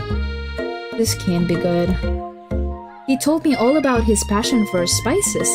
Secret spices. The man even gave me some to show me what he meant. He said it was a powder created from super duper rare dried flower petals, and that if I did him a big favor, I could have some of my own. Please, Miriam, don't tell me. So I filled my suitcase with them and brought them home. He was so nice. He even met me at the gate when I arrived. Later, when I cooked with them, a very strange feeling came over me, and the flavor was unlike anything I've ever tasted. I think you're being very liberal with the meaning of spices here. Whatever, anyhow, we both share an interest in cooking, so we've stayed in touch, you know, like pen pals. I bet he would love to know more about new spices. Well, I'm definitely not supposed to share Colonel Sanders' secret recipe. And besides, I only know the one ingredient, so I doubt it'd be much use to anyone. Fibber. Please, please, please! You would mean the world to me. No one has to know it came from you or from Colonel Sanders. What do you think? Should you protect Colonel Sanders' secret or share with your bestie? Never give away secrets to anyone, even your bestie, because if somebody trusted you with an information because they thought of you as a friend, right? I think that you shouldn't be, taking advantage of their trust. I'm gonna make up a fake ingredient. You quickly think of a fake ingredient name. I don't know, how about... It was Eye of Newt. I know, sounds like some kind of witch's potion, but what can you do? What is a newt? Is newt, that's an animal, right? I think. Eye of Newt? Wow. Her eyes light up imagining such a thing, and you figure that you've satisfied her curiosity, and she'll move on. However, she immediately turns around and does some thumb typing on her phone that you can't quite see. It's probably not good. Before you can ask her to confirm that she was definitely not texting secrets to other people, you're interrupted. A wind rushes in. Cherry blossom petals fill the air. Oh my. It's Colonel Sanders. He's arriving at school. Wow. He looks like a prince. Stand back and admire his majestic glory. Run to him. No, we're not desperate. We're not running. Colonel Sanders' horse is truly a thing of beauty. Without ever acknowledging that he's being watched, he does a short horse dance before dismounting with a flourish. He then slaps the beautiful creature gently on its rear, sending it running free into the countryside. Wow. I love horses. Also, horseback riding is really fun. You're so struck by the sight of him that you lose the ability to speak coherently. Oh, I didn't realize anyone was watching. Don't worry, he knows his way home. Okay, as long as the horse doesn't get lost, because we wouldn't want that. You attempt to compliment Colonel Sanders, but the words don't come out exactly right. What a horseful beaut you have. What a horseful beaut you have. Dang it, that's what I just said. Being a good friend, Miriam attempts to cover for you. Oh, Izzy just gets really nervous around people they like. What? This is not helping. They got food poisoning and were up all night. It was gruesome. You should have seen it. She gives you a wink and a smile as if to say, situations handled. Can't blame a girl for trying. And with that, Colonel Sanders disappears into the school, leaving you and Miriam to follow. He didn't even say anything, that was so embarrassing. When you enter the classroom, you can see your two rivals, Ashley and Van Van, are doing something bad. But by the way they're hiding, you know it must be really bad. Like counterfeiting recipes bad, experimenting with restricted ingredients bad, summoning a demon bad? You try and get a peek over Van Van's hulking shoulder. That's not Van Van, that's Jojo. But he sees you coming. I don't know, whichever JoJo character he looks more like. I don't even know. I don't watch JoJo. Joseph? Whoa there, little one. I'm not sure you're ready to handle this. Why don't you make like a bee and mind your own wax, honey? Tell them to stop acting immature, act like you're not interested in them, but really try and get a closer look. Yeah. You sit near the rivals, but leave your back turned to them. You even hear Van Van mutter something that sounds a bit like magic spell. However, he notices you eavesdropping. You try and cover your tracks and improvise an excuse. It's time for class, and you're distracting the rest of us who want to learn. Now you've upset them. Oh, and you're the emperor of cooking, are you? You make the rules? I'm not sure you'd know a good meal if it ate you. Being the best chef in the world takes more than just culinary skills. It takes creativity. It takes panache. Panache, I don't know what that is. What is panache? Is that a word? I guess. And it doesn't hurt to use a little evil. Oh, I'd argue with that. I don't know about that one, Van Van. Van Van, the man. You finally get a look at what it was they were hiding, and you instantly recognize it. It's a book, just like the one you found after you encountered with the spork monster. Uh-oh, that's evil. That's the same book I found last night in the quad. Ashley immediately elbows Van Van, who hides the book behind his back. I don't know what you're talking about. That book is a family heirloom and its contents are secret. You notice that they haven't just been studying the book. They've got Pop pinned to the wall and they're tossing potato skins at him as he tries to catch them in his mouth. Oh, we're playing! Hahaha. Before you can dig any further, you're interrupted by the arrival of more students. It's almost time for class. Beep beep. Plank must be running late. He's in such a hurry that he rolls right over Van Van's meaty foot. Hey, watch it, you bucket of bolts. You watch how you talk to him. He didn't do anything. Bzz, womp. Who do you think you're talking to? I've never heard such language, not even from a stand mixer. Womp womp. No, your mother has a stand mixer. They're actually arguing with the robot, that's funny. Plank is daddy. Clank is the new daddy. Van Van jumps to attack Clank, but Clank shocks Van Van, sending him flying across the room. Oh my gosh. Fight, fight, fight, fight. Let's go, Clank. Protect me, Colonel Sanders. These crazed men are about to come to blows. I think it must be over me. But I'm not interested in either of them. Oh my gosh, Ashley, calm down, please. Ashley's tone has completely changed in an instant. She bats her eyelashes at Colonel Sanders. Surely he must know that this is a ruse, right? Gentlemen, get a hold of yourselves. Save it for the arena at least. Or don't. Honestly, what do I care? I've got lofty career aspirations to focus on. Ashley needs to be humbled. Indeed. Ashley needs to calm down. Maybe I can help you with your business plan? Just then, Sprinkles arrives to signal the true start of the class day. He's panting, which doesn't seem that abnormal. He's a professor, but he's also a dog. Sprinkles is so cute. He's adorable. Students, please take your seats. I apologize for my late arrival. I spent the morning chasing a car all around town, and my tiny legs are very, very tired. Oh no, poor little puppy. But I'm here now, and I hope you're ready to learn. Rub his furry dog belly, he loves it. After he catches his breath, Sprinkles regains control of the classroom.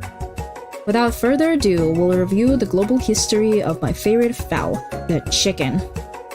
Sprinkles is so cute. Yes, he is. He is. You want to pay attention to the lesson. Truly, you do.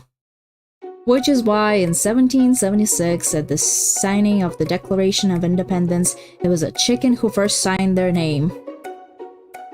Serve him as dinner main course. Sir, don't eat the dog, please. This is not the dog you want to eat. With Colonel Sanders' secret recipe.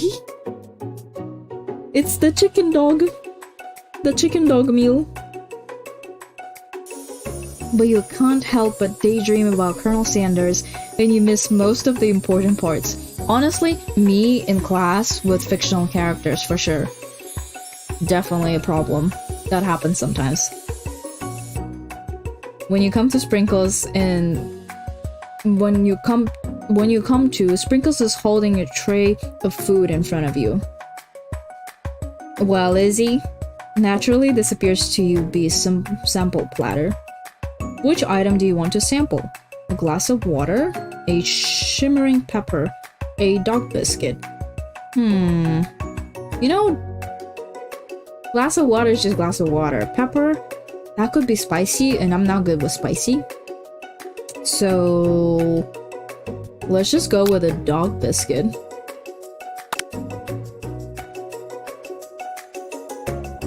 Right? Because of the shape it's baked in, you assume the dog biscuit is a treat made by Sprinkles. An example of his own culinary talents, perhaps. Reach out for it when Sprinkles jumps up and bites under your cooking apron. What kind of monster would steal a dog's favorite biscuit? Your apron is left in tatters. The entire class looks on in horror as you fall unconscious from the embarrassment. Oh no! Is this the end? You fade into darkness, but something is there. The spork monster? Orko, what are you doing here? It's not your time, my friend. Your act of kindness has not been forgotten. You watch as your apron magically repairs itself. You won't have to live in embarrassment anymore. I don't think the game is over. I think I just picked the wrong answer. Thank you, my friend, wherever you are. Oh, we're friends with the spork monster now. Which item do you want to sample? Okay, do we want to do glass of water or shimmering pepper? I feel like the glass of water is kind of boring, right? Let's go with the pepper. A brightly colored pepper stands out from the other items. It sparkles in the most eye-catching way. So naturally, you reach out, grab it, and eat it right away. Oh no, is it spicy? Is it spicy? However, your body is not prepared for the heat. The pepper has triggered an intense spice hallucination. It feels like forever as you trip through the universe. My friend. Ooh. Oh, it's the ghost. This guy again? I'm here to give you an important message. You must avenge my death and fulfill your destiny. All you must do is... I was say to fulfill your destiny. All you must do is... Sorry, I think I've got some spice stuck in my throat. It's fine. I'll work through. To fulfill... the prophecy! You must... You feel yourself begin to regain consciousness. Oh man. You come to and find everyone is staring at you. That pepper was the last of its kind on Earth and now it's gone forever. Why did you put it on a sample platter? Somebody could have picked it, not just me, right? Like, hello? You think to yourself, geez, I should pay better attention. We all make mistakes. I'm sure he'll forgive you someday. Come on, it's time for lunch. Oh, we messed up. No, Sprinkles. Before anyone can relax, the cafeteria lights dim, and your rivals enter to make a dramatic announcement. Oh my gosh, Team Rocket, I swear. Today's lunch will be prepared via timed competitive cook-off. The level of theatrics with these two is off the charts. Demand that they stop wasting everyone's time, step up and tell them, "You're on." Yeah, let's go. A bit of lunchtime competition, eh? Count me in. If I have to wipe the tables with you fools before I set my lunch down on it, then so be it. I'm not the fool, you're the fool. Good one, Van. I like your gumption, Izzy. I'll be watching your performance. Colonel Sanders is here. Just as things reach a boiling point, Sprinkle steps in. Surely he'll put a stop to this madness. Now, students, please settle down.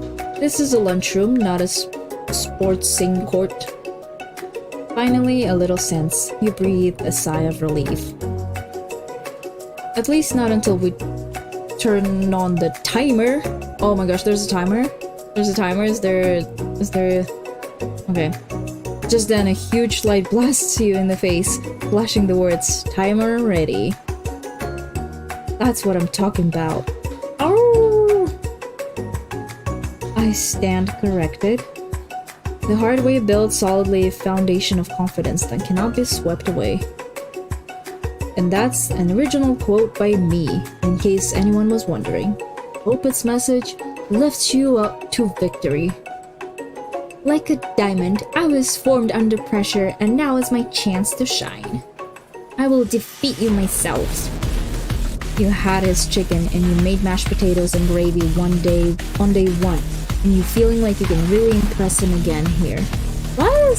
Okay, but like, why? This should be about us, right? Not about him. This is about us. We're the main character, not him. It's time to boil some water for the potatoes.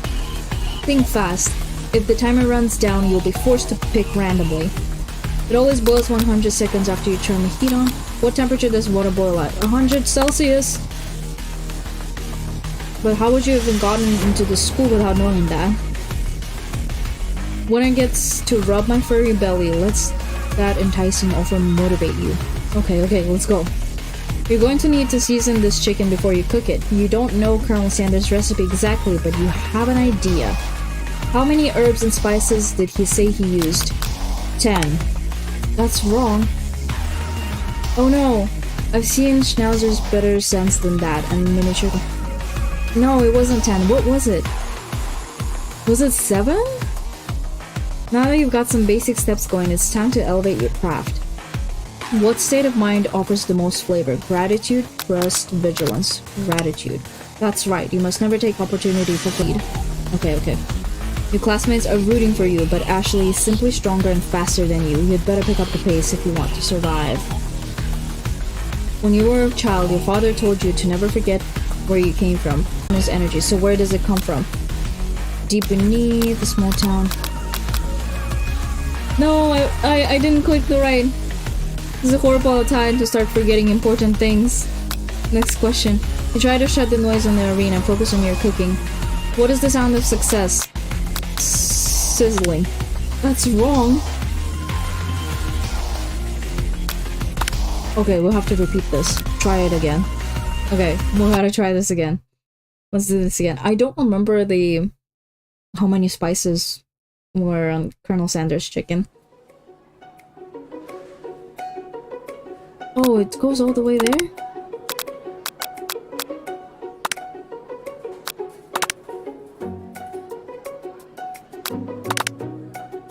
We gotta skip this. Let's do that.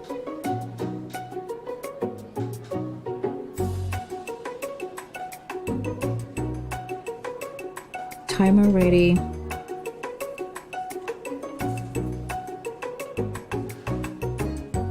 Oh, I don't remember. Okay.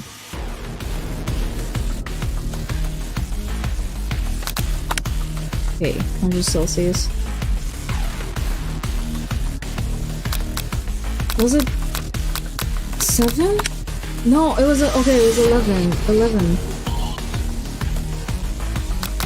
Gratitude.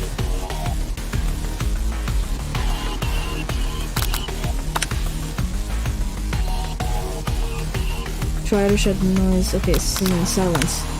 Silence. One begin with it, they will unable to speak. You notice Colonel Sanders out of the corner of your eye. I believe in you, Izzy. He's actually cheering you on. Which would be awesome, except knowing he's watching you makes you totally forget. Now all you can think about is Colonel Sanders. No! Focus! Focus! How many spoonful of gravy? I didn't even read. Oh my gosh, I didn't even read the question. That was so fast. You're stranded on a desert island with one dessert cookbook. Which do you take? What a hunk. What is this? Look at him. I know, right? You know what? Shouldn't you be focused on the challenge? You're falling behind. What does that have to do with crafting spectacular fried chicken and delicate baked biscuits? Woof woof. You're really struggling to keep up. At the next station over, Ashley has already begun plating elements of her dish. It's colorful and complex. To make up time, you toss your biscuit dough into a stand mixer. As you do, the crowd gasps. Yikes.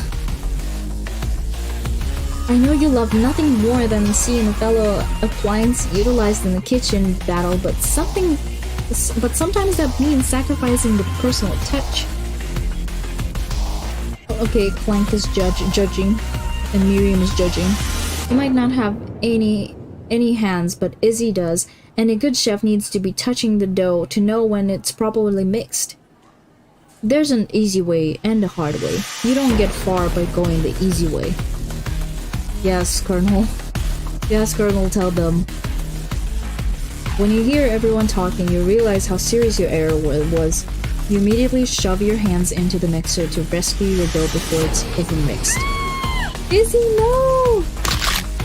But you're not fast enough and your hand gets stuck. It's immediately crushed by the quickly spinning beaters. There's no way you'll be able to use that hand for the rest of the match. Colonel Sanders shakes his head in shame. What you often find is that the easy way can turn out much, much more difficult. Everyone stop what you're doing right now. This battle is over. It can't be. I was so close to finishing my dish. Oh my gosh, our hand in the mixer? That sounds painful. Why would we do that? Sweetheart, look at your hand. You simply can't go on. Oh, that's too bad. And here I am with a completed dish, ready to serve. Surely that makes me the winner by default. No, it wouldn't be fair to compare the two, on account of Izzy's injury. You see Sprinkles begin to lick his doggy chops as he locks onto the dish. But I suppose you should at least tell us what you prepared. I skipped straight to dessert. Under this white chocolate dome, you find a wide array of delights, taking you on a journey of flavor. It tastes good. It tells a story of excellence. I was going to ask Izzy to do the honor, but since you're injured, I'm afraid that pouring this creamer of delicate hot chocolate sauce might be too difficult. Oh my gosh. Oh my gosh. Colonel Sanders, if you wouldn't mind lending me your strong, steady hand. Colonel Sanders pours the hot chocolate sauce on top of the dome, causing it to melt away, revealing the ingredients hidden within. Inside, you'll find a delicate fried cheese croquette atop a slice of honeycomb, ice cream 2 ways, tender nougat, and pearls of blueberry gelée. How do you eat that?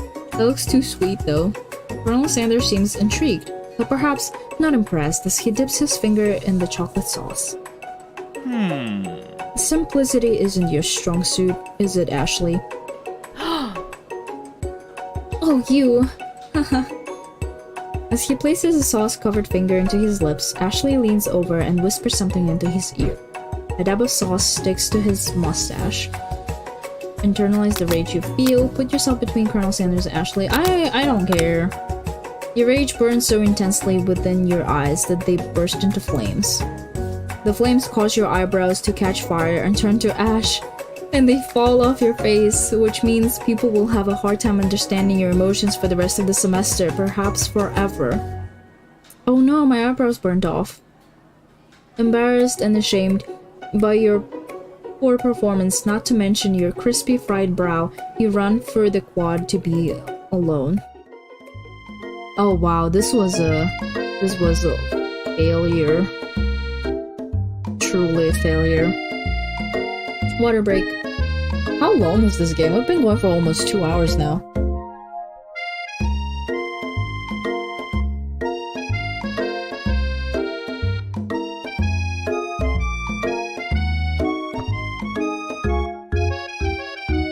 The beautiful weather feels like an insult.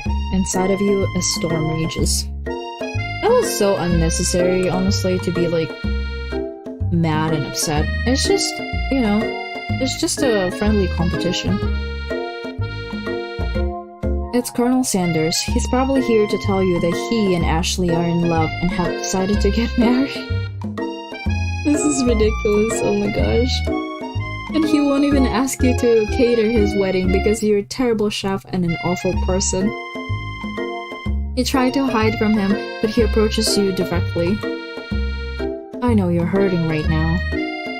Not just from the devastating loss, but from that run-in with the mixer and that small fire. We should get that checked out. I'm fine.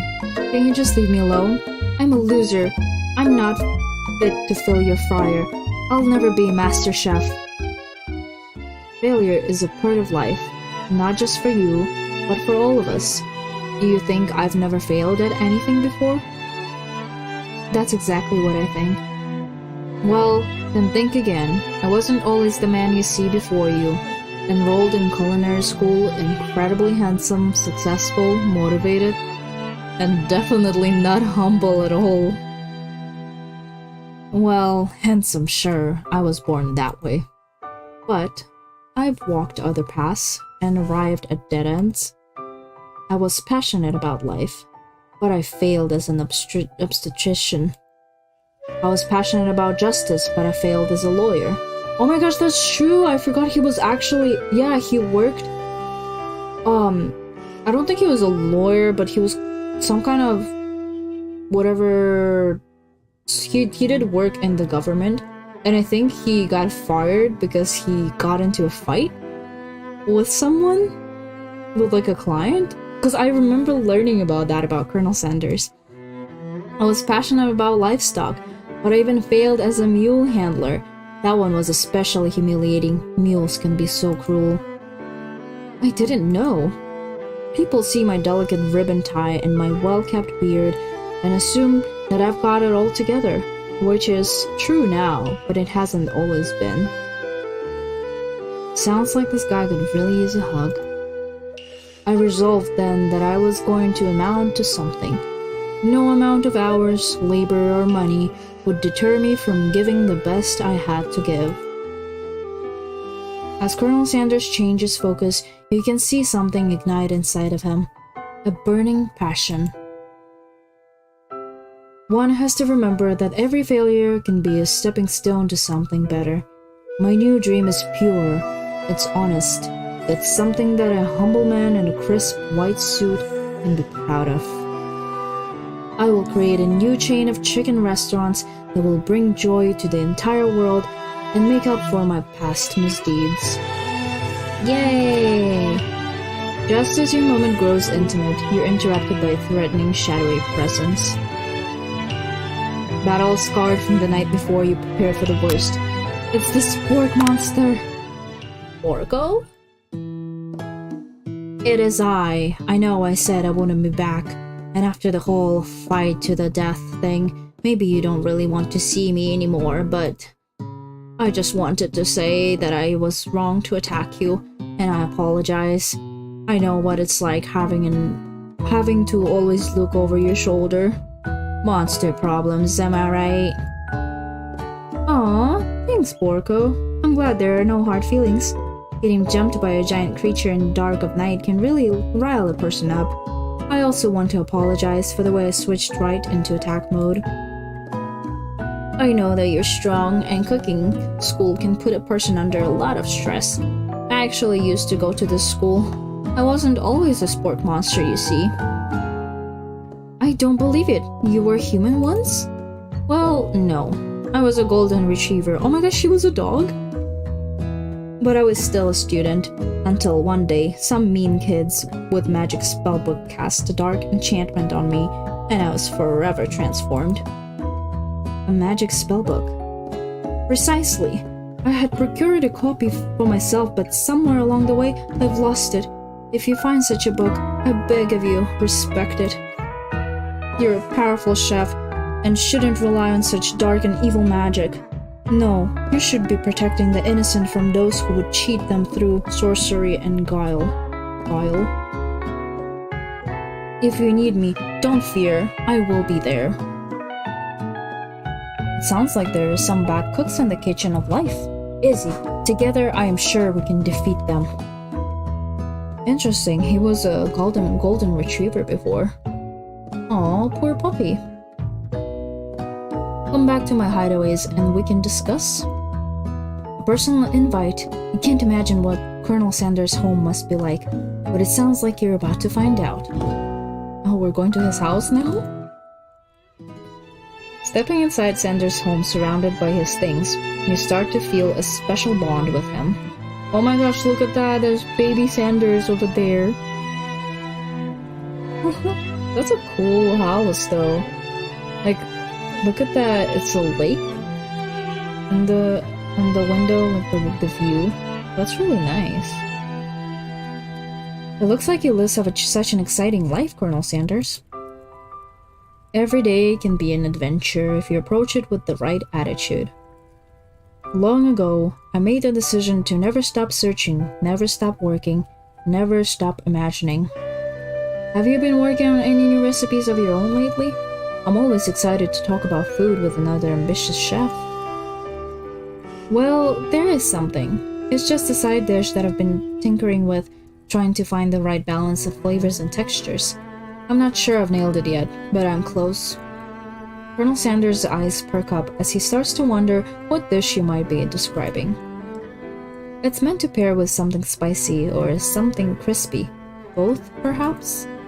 Now you've got him right where you want him. Should you reveal your new creation to him, or keep it a secret just for you? Do we trust him enough to reveal the secret? Because, not to slander Colonel Sanders, but I don't know, I've read that the chicken recipe is not his. He might have stolen that. Allegedly, you know. Nah, let's reveal it. You decide that you're as ready as you'll ever be to share your original cooking with Colonel Sanders. To be fair, he did tell us his secret recipe, right? His secret ingredient, so I think it's fine. It's okay. Before you can talk yourself out of it, you decide to dive in head first. You reach into your lunch bag for a special dish that you've been keeping on ice all day. I present to you my original coleslaw. The shredded cabbage dish glistens in the light of Colonel Sanders' Lux hideaway. Oh my gosh, the coleslaw! Magnificent! Together you chow down on the creamy slaw until just a spoonful remains in the bowl. Do you mind if I hold on to the last bite? I'd like to have it around so that I can admire its taste later and think back on this moment. You could offer to make him more, but he seems like a very sentimental kind of guy. Sure, why not? Please, make yourself comfortable. I'll be back in just a moment. You realize that now would be the perfect time to do some snooping. Around the room are various items you can look closer at. Each item seems to radiate memories and emotions. Tap on an item to discover more about Colonel. Oh. I feel like the whatchamacallit, the music is getting a little loud. Okay. This must be where he keeps the secret recipe. You think for a moment, what number is important to Colonel Sanders? Then it dawns on you. As soon as you turn the dial to 111111, the safe opens. Inside it, you find a single note. Can chicken be prepared sashimi style? Okay. An adorable little baby boy crawls across the floor. Oh, good baby Sanders. Who frames a baby picture of just themselves? Probably the same type of person who would make their own face the logo of a company they founded. Am I right? Is that Markiplier? Oh, this is funny. I like how they're making fun of themselves. Markiplier. It's a baby Markiplier. The photo appears to be Colonel Sanders, except he's an old man visiting the pyramids of Egypt. Maybe this is where he discovered one of his secret herbs and spices? Tap on an item. Okay. Oh. This door just opened. The chicken! You notice a very realistic stuffed chicken sitting on a corner table. When you pick it up, you realize it isn't just realistic, it is real. Taxidermy must have been important to Colonel Sanders when it was alive. A little note clipped to the chicken's foot reads, "The true state bird of great state of Kentucky." Tap on an item. Okay. What is this? Take a closer look at the large urn sitting in a nearby pedestal. There's a plaque on it. It's dusty, but when you wipe it off, you can read the inscription. Here lie the ashes of all my past careers and business failures. Honestly, like Colonel Sanders, it's so fascinating all the jobs he's had, all the different titles. That's really crazy, all the things that he's done in his life. He was an unhinged man. What is this? A lock of silver hair. Okay. Upon further inspection, you realize that the hair therein isn't just silvery in color, it's actually made of spun silver. A scented candle you picked up and tried to identify the smell. Power tool? Freshly starched olive? Piece of wood floating in a lake? Summer of '69? No, it's one of the secret recipe ingredients.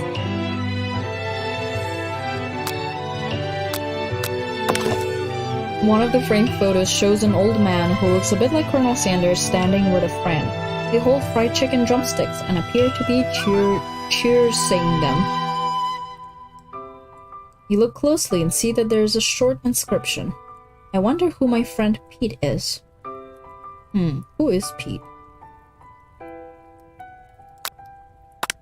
You gaze out the window across the vast lake and mountain range beyond. Just then, the ghost of student pops up. Are you thinking about heading out into the world on a quest to avenge my death? Wait, what? I never even learned your name. Why would I avenge you? I could just tell you my name right now. Can you see him in the middle of something? You open the window a crack and the ghost is swept out with a breeze. Okay, let's get on the door. You open the door to Colonel Sanders' closet and find a row of his signature white suits hanging within. You take one off its hanger and try it on. The jacket is a bit big for you, but it's soft and comfortable. You give yourself a deep hug, breathing in his scent. They say that home is where the heart is. Is that what they meant? Before you can look any further, you hear Colonel Sanders returning. He has a new dish that he has been working on, and he wants you to taste it. You try to act casual until he asks you why you're wearing his jacket. Aww. I don't usually loan those out, but I must say, it does look good on you. Oh my gosh, Mr. Sanders, please. Mr. Colonel. Oh crap, the jacket. You forgot to take it off. You decided now is your moment and make a big move. You tell him you're cold, you fess up and tell the truth. What is the big move? Are we confessing? Whoa, whoa, whoa, this isn't that kind of game. Not that we blame you for trying, but still. Oh, okay, try again. Is it gonna make me do it all again? Probably not, right? Hopefully not. I guess we're not making the big move. No, it's gonna have me skip. Okay, let me skip all this. Wow, the autosave goes all the way back. That's crazy.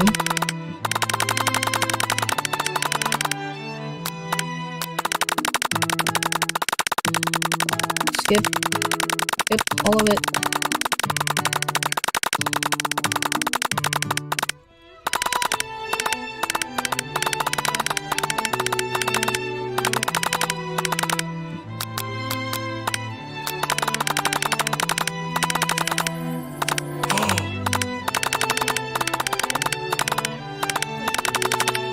I'm assuming that day 3 is supposed to be like the last day, right? Oh, I have to click through all of it again?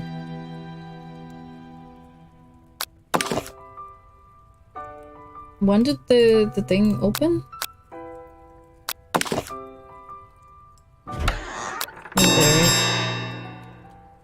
Aww.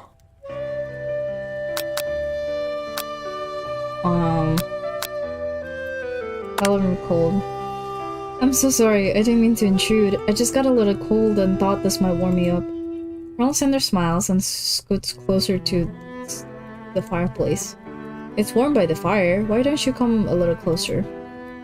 Suddenly, everything feels like it's moving too fast. Final exams are tomorrow. You should be thinking about what you're going to cook. I should be home studying. Overwhelmed, you take off the jacket and run for the door. But the thought of leaving Colonel in the midst of such an emotional breakthrough gives you pause. You stop yourself. Colonel? Yes, Izzy? I honestly think this might be the beginning of something wonderful. I think you're right. We should take things slow. You talk late into the night and drift off into a slumber. Dream sequence. Yay. The dreams are here.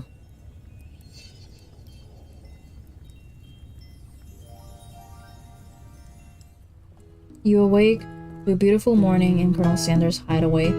We spent the night at his place? That's kinda crazy. That's crazy. Did you make the right decision on how to respond to Colonel Sanders? Only time will truly tell. Today is a day that could change the rest of your life. Your thoughts are interrupted when Colonel Sanders emerges into the room. He's holding a gorgeously plated breakfast and your mouth waters at the sight of it. Here's a simple breakfast I just whipped up. It's meticulous. Fried chicken for breakfast? That's interesting, that's special. Would you guys eat fried chicken for breakfast? I don't know.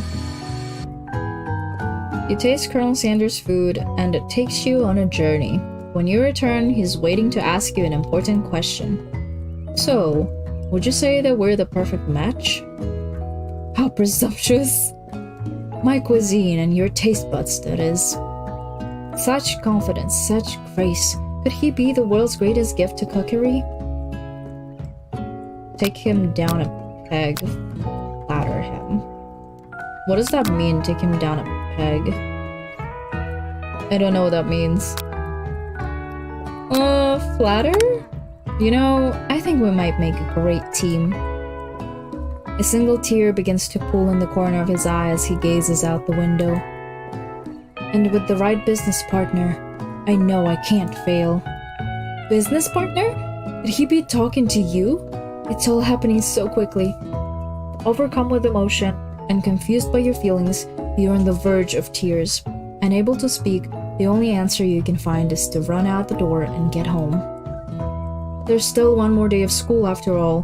The University of Cooking School Academy for Learning waits for no one. Okay, so I guess this is the last day.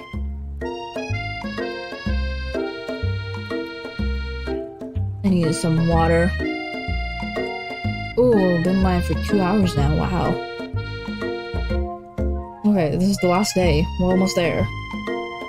Let's see how this ends for us with Colonel Sanders. You get home to find something very surprising. Your best friend is there waiting for you. Where have you been? Because I had one heck of a night. I've been desperate to talk to you about it, but I couldn't find you. I got worried that something had happened to you. It's okay, I was just... But now that it turns out you're fine, I can finally get you up to speed on the saga of Miriam. Oh, you see, I'm like blurring my words now already. I got tired of reading for 2 hours straight. Sure, but you will not believe what happened to me after school yesterday. I went on a date. I think I can believe that. Since I'd been partnered up with Clank, he asked me to go out with him. Oh, she's out with a robot. That's an interesting choice.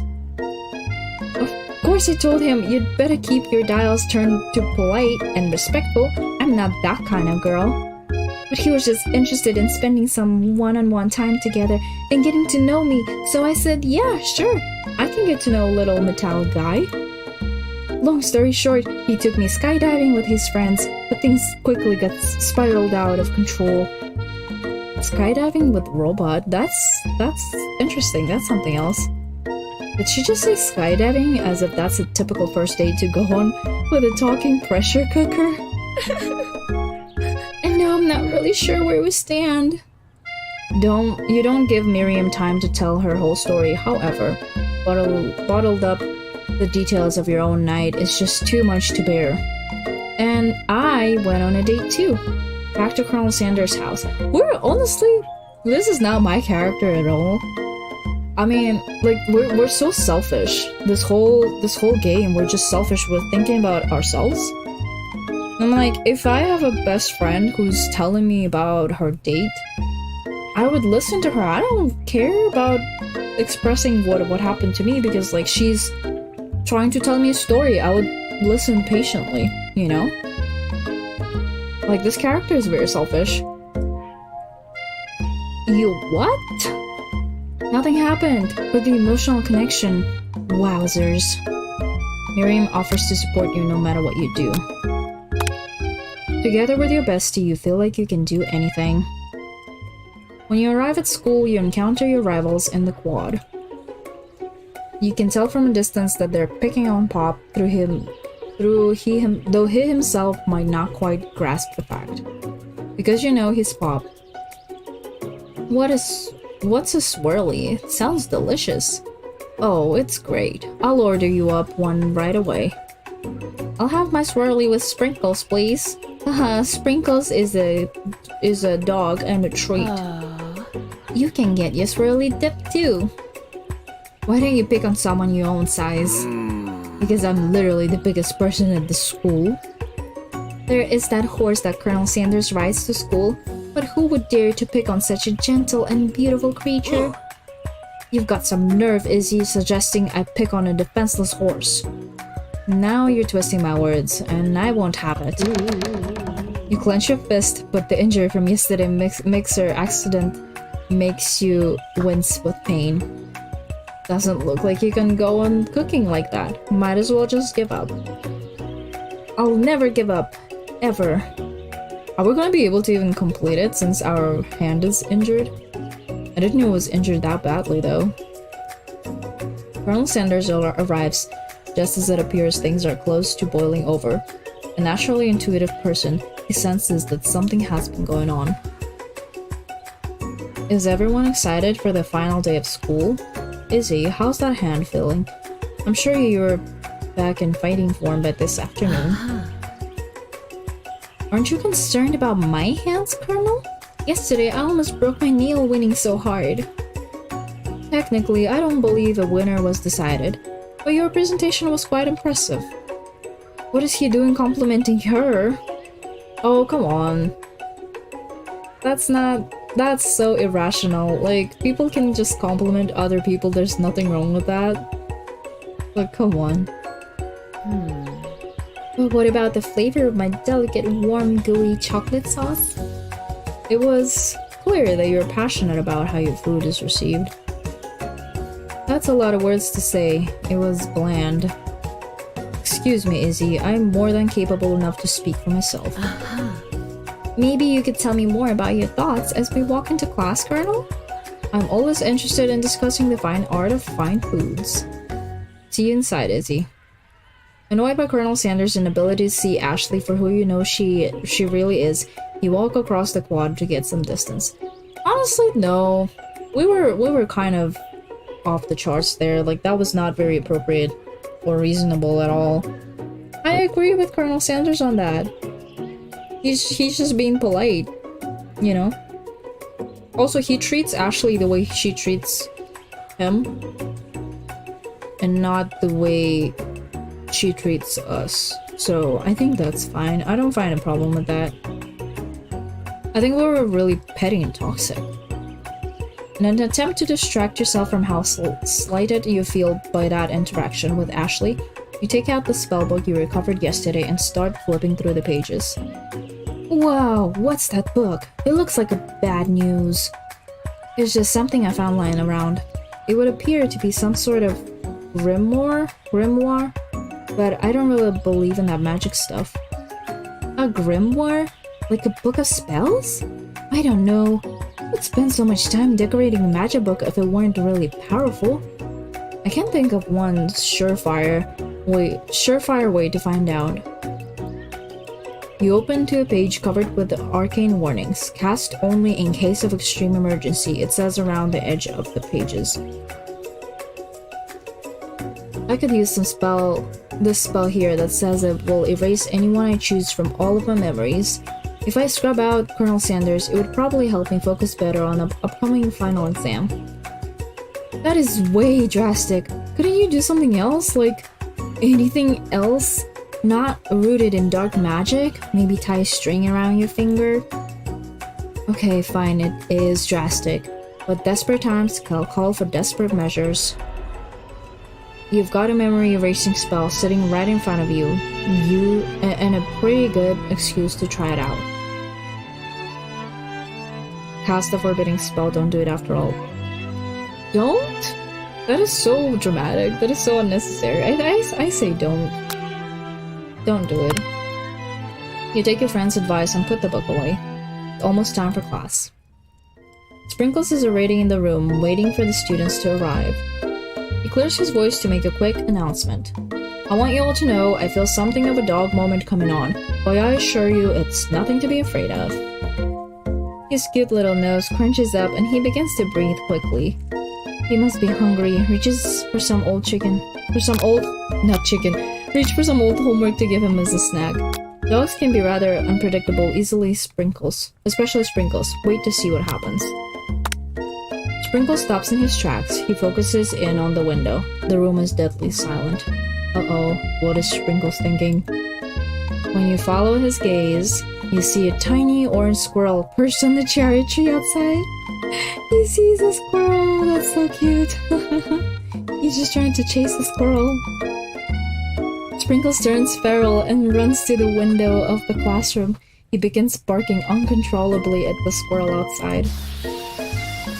Terrence, I told you never come back here. Terrence, I will destroy you, Terrence. Sprinkles is barking ferociously, drool flying off his face. The squirrel looks over, but he doesn't say anything back. You wonder, is that even a talking squirrel? Who named him Terrence? You'd better not show your chubby cheeks around here ever again.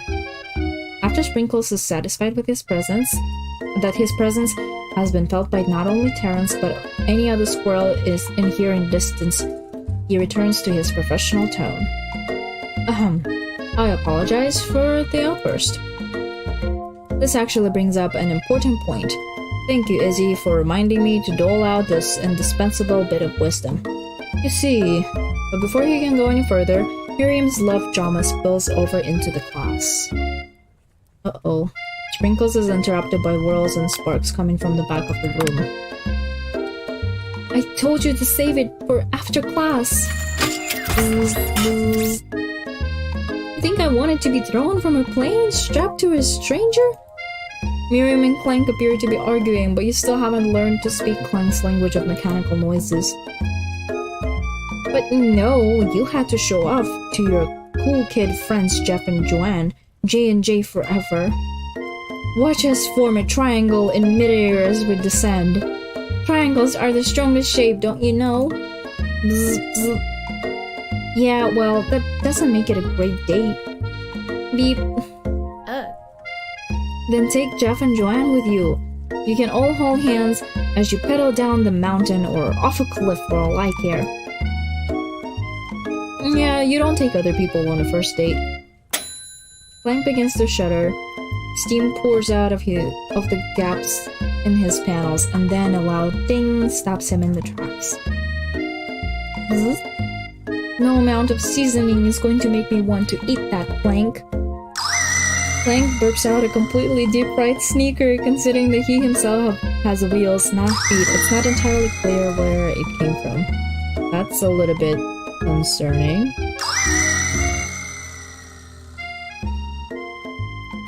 In terms of deep-fried footwear, I guess it looks okay. Clank slowly rolls out of the room to be alone with his shoe. Everyone tries to pretend like they didn't see that entire thing go down.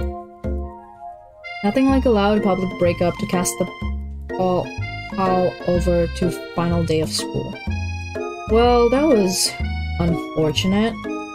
But we mustn't be distracted from what lies ahead, the final competition showdown challenge exam. Still working on the title, but I think you'll get it. Test time approaches. See you all in the arena. But before you can think about your upcoming competition, there's a very beautiful soul nearby in need of a pep talk. Hey, Miriam. Are you okay? Okay, I'm so mad I could smash a tiny mug, spilling several droplets of hot cocoa all over the floor. How could he embarrass me in class like that, in front of everyone? Her tiny cocoa is delicious treasure, so you know that this breakup is no joke, even if source of her frustration is such a silly boy. Water break.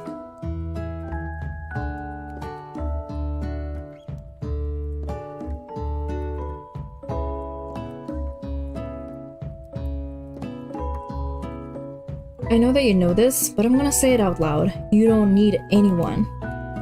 Me and you, we're gonna cruise through this final test and hit the carpool lane to Success City. Miriam brightens up, imagining the wind rushing through her short bangs, but she hesitates to embrace the feelings all the way. You're not going to saddle up on Colonel Sanders' stallion and ride off into the sunset without me. Of course not. Well, maybe, sorta, but I'm sure there's a pony out there with your name on it, and the ranch big enough for both of us and whoever else we want to bring along. It's not Pop or Clank, or anyone else you meet today, tomorrow, or this whole year. So what? You're a special person who shouldn't settle for the first someone to show a little interest anyhow. Miriam gives you a big hug and wipes the tears from her cheeks. I like how we're saying that to our friend, but we ourselves are obsessed with Colonel Sanders. It's, it's not exactly reassuring. I should really review my menu for today. I'm going to make a very special soup. And I bet that Professor Dog is gonna love it up. While you were pep talking Miriam, you completely missed lunch. But that's okay, because you had a better idea of how to spend the time before your exam. You've decided to head to the arena early to practice a dish. This is it, the location of your final challenge. A test of will, a test of courage, a test of talent. And a chance to beat the pants off Van Van, the supposed man-man, and his eviler counterpart, Ashley. As planned, you begin to run through a quick test of recipe you've been working on Izzy's famous chicken pot pie. After practicing for months, making the dish comes second nature to you, and you're able to quickly get a fresh pot pie in the oven, but as soon as you do... Pot pie sounds so good. Your cram session is interrupted by Colonel Sanders. Why are there sakura petals everywhere? In the kitchen. Izzy, what are you doing here? There's still time before the final exam. Oh, just take it all in. I'm big into visualizing success. I'm looking at my station and picturing victory. The pot pie has begun to bake, and the smell is slowly filling the space around you. Visualizing, huh? That's too bad. I was hoping you were here cooking something delicious. You'd usually happily share your food with anyone who's hungry, but the last time you let Colonel Sanders get in your head, it cost you a cook-off. You decide that it's time to put your cooking above your romantic desires, but that decision gets hard to stick to when the oven timer goes off behind you. Best step about your practice? Well, we can't let it burn. Okay, you got me. I'm doing a little bit more than visualizing. I know, my nose can smell a Popeye from 400 yards. That's an oddly specific distance, but you'd expect nothing less from such an oddly specific man. I knew it was Popeye just from the— You knew it was Popeye just from the smell? Not just a Popeye, but a chicken Popeye, with an all-butter crust. And my nose is telling me something else. Oh no, is it burning? No, I can smell that it was made with a heaping helping of TLC. But it's probably starting burning any second if you don't pull it out. The moment of truth. Wow. That looks delicious. That looks really good. It's the best Popeye I've ever tasted. I've always loved country cooking and I could eat this all day. There's no time left. The final showdown is about to begin.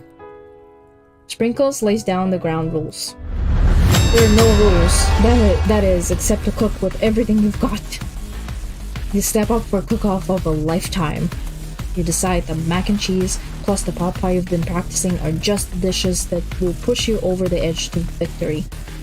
Meanwhile, both Ben and Ashley are prepping wildly elaborate dishes for their usual over-the-top shelves.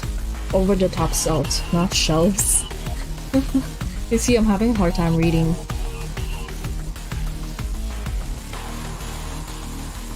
Just drinking some water. Miriam has her giant magnifying glass and several sets of tweezers. She's definitely prepped to go big, prepared to go big, going small. Colonel Sanders seems to be harnessing his 11 herbs and spices, but he's trying to find a way to improve on something perfect, his original recipe of fried chicken.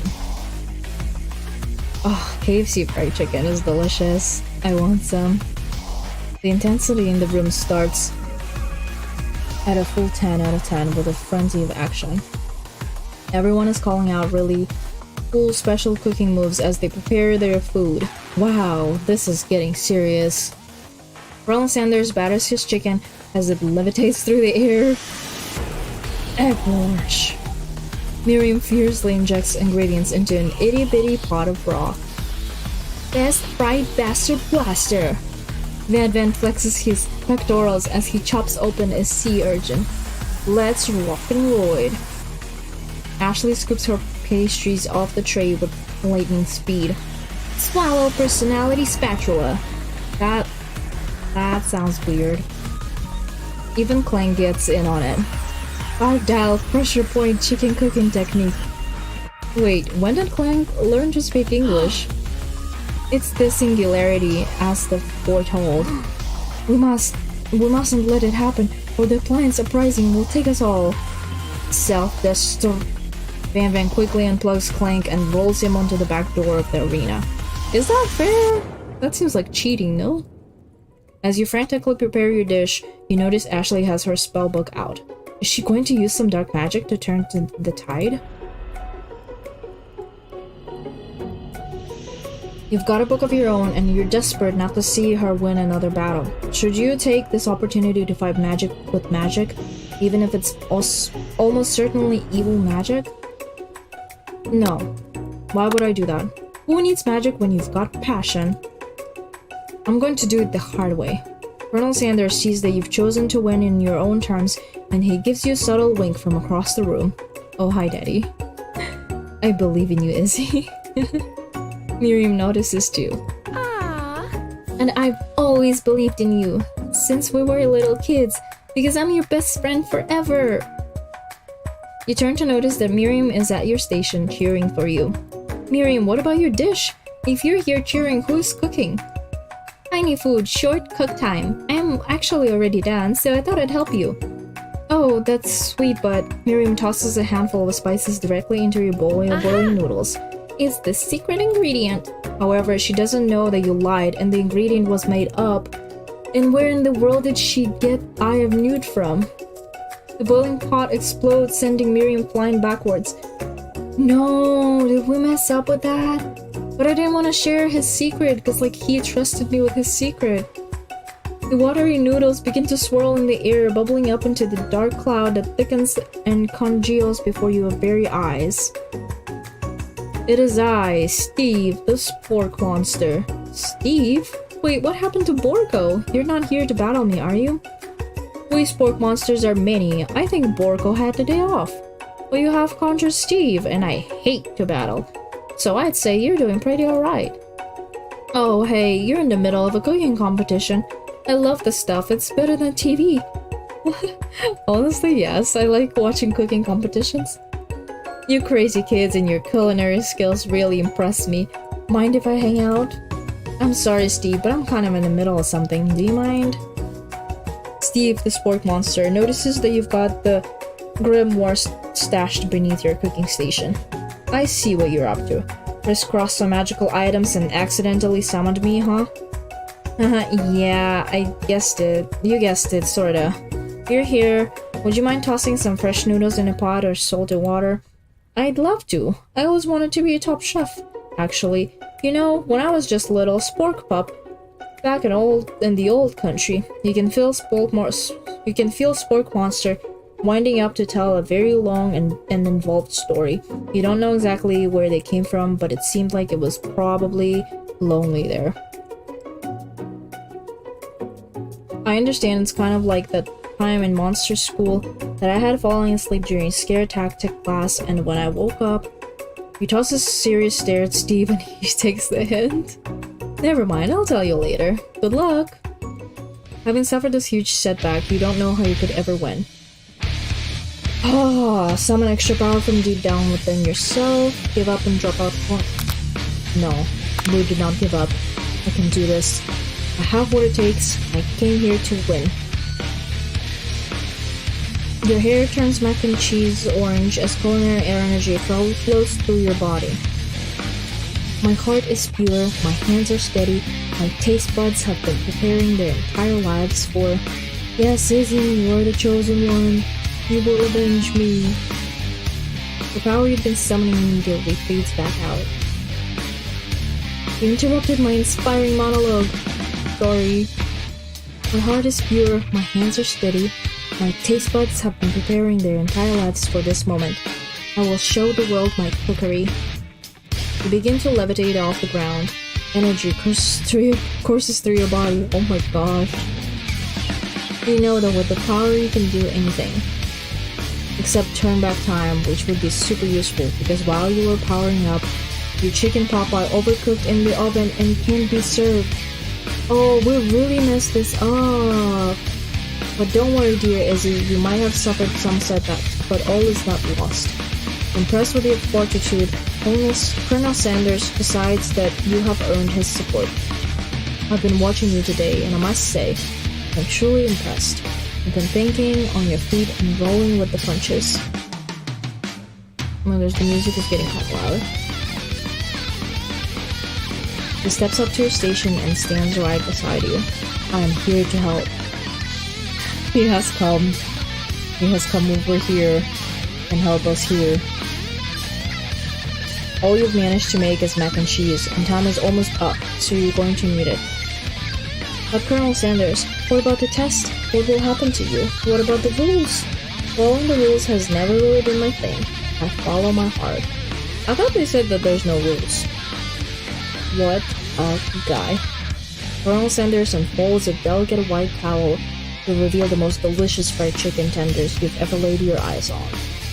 And besides, sometimes unexpected combinations can have surprising effects that surpass their individual efforts. Are you suggesting if we combine forces, we can form the perfect food union? Time's up, students! But the time expired, it's the moment everyone has been waiting for.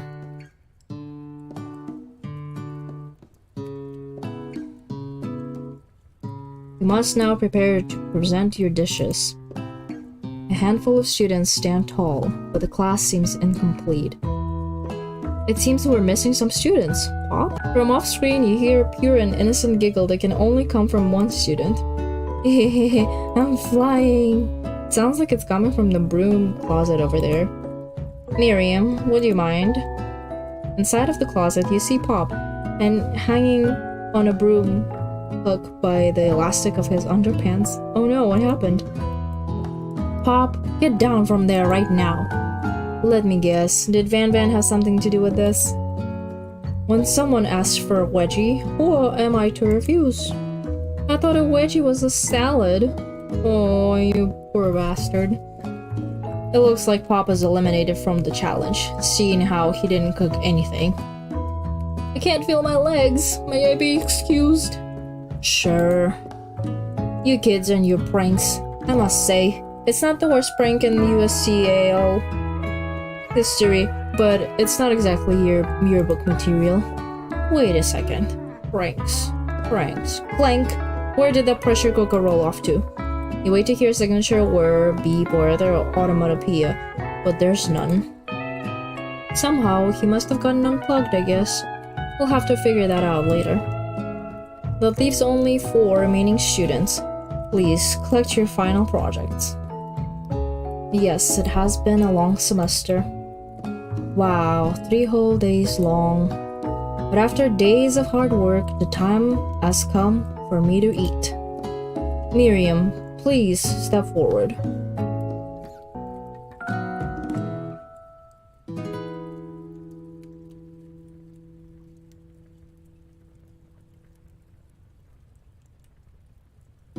Okay. Now describe your dish. I've made tender udon noodles in savory soup. Oh my gosh, it's so tiny and cute. That's so cute. How did she make it so small? My word, it's so delicate. Is that a teeny tiny Naruto Maki I spy afloat in this itsy bitsy bowl? Yes, chef. Please call me Sprinkles. Chef is my father's name. Father's name? Yes, Sprinkles carefully sniffs around the dish before opening his mouth and letting just the tip of his big dog tongue dip into the bowl.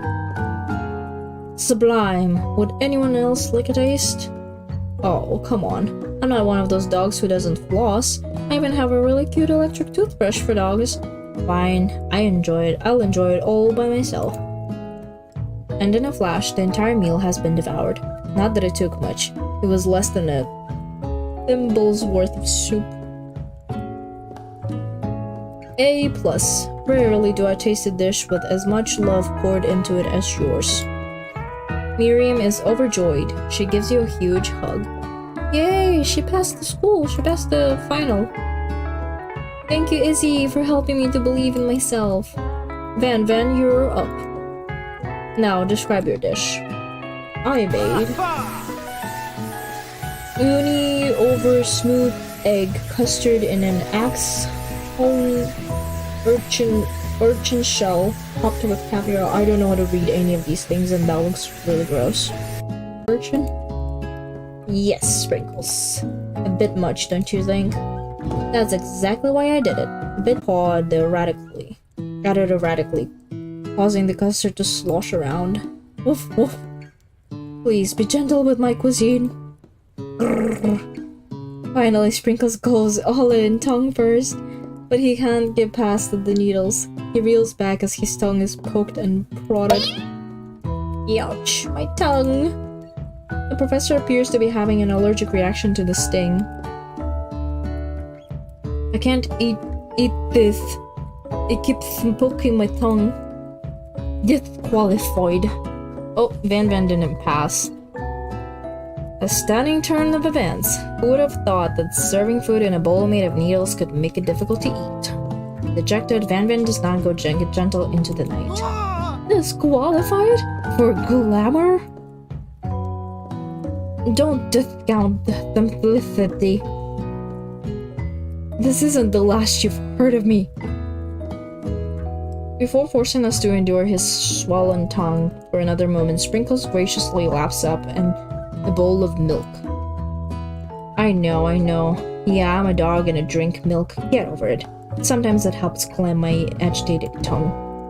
Next student, Ashley, it's time to step up. Now describe your dish.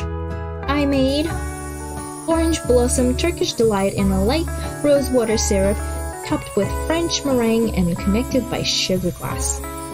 Wow, that looks so fancy. She specializes in dessert then, right? That actually doesn't sound too bad. Indeed, it's quite delightful. However, I'd ask that you please refrain from eating it or attempting to taste it in any way. It's very fragile and meant to be a display piece. Display? Don't eat the food? At a cooking school? Got toast in your ears or something, Izzy? I told you, it's a display piece. Ashley, I must say that it is beautiful. However, this is a cooking competition at a cooking school. Yeah, which is why I cooked it, and did an extremely good job of cooking it too. I didn't realize that we were having an eating exam. If I wanted to be judged on eating, I'd just go to College of Eating School for the hungry. I suppose you could smell it. You absolutely insisted, but don't breathe too hard. You might disrupt the sugar spiral. If the food cannot be eaten, it cannot be judged. You are disqualified. Rage overtakes Ashley and she finally cannot keep her two-faced routine up. You wouldn't know high-end cuisine if it cooked you.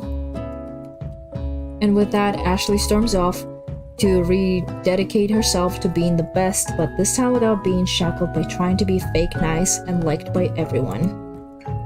This isn't the last you've heard of me either. If the class gets much smaller, I'll be teaching myself. You and Colonel Sanders, the final cooks, step up together. Two chefs! What began as a bowl of delicious mac and cheese has become something else. He examined it closely, sniffing and eyeing the bowl. Uh-oh, I don't have a good feeling about this. From somewhere in the room, a literal drum roll plays.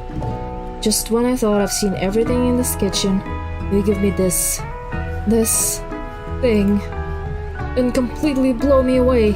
In my 49 dog years of life, I have never tasted anything so delicious and perfectly balanced.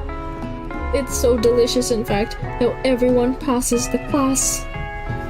You pass, and you pass, and you get this reality into another dimension.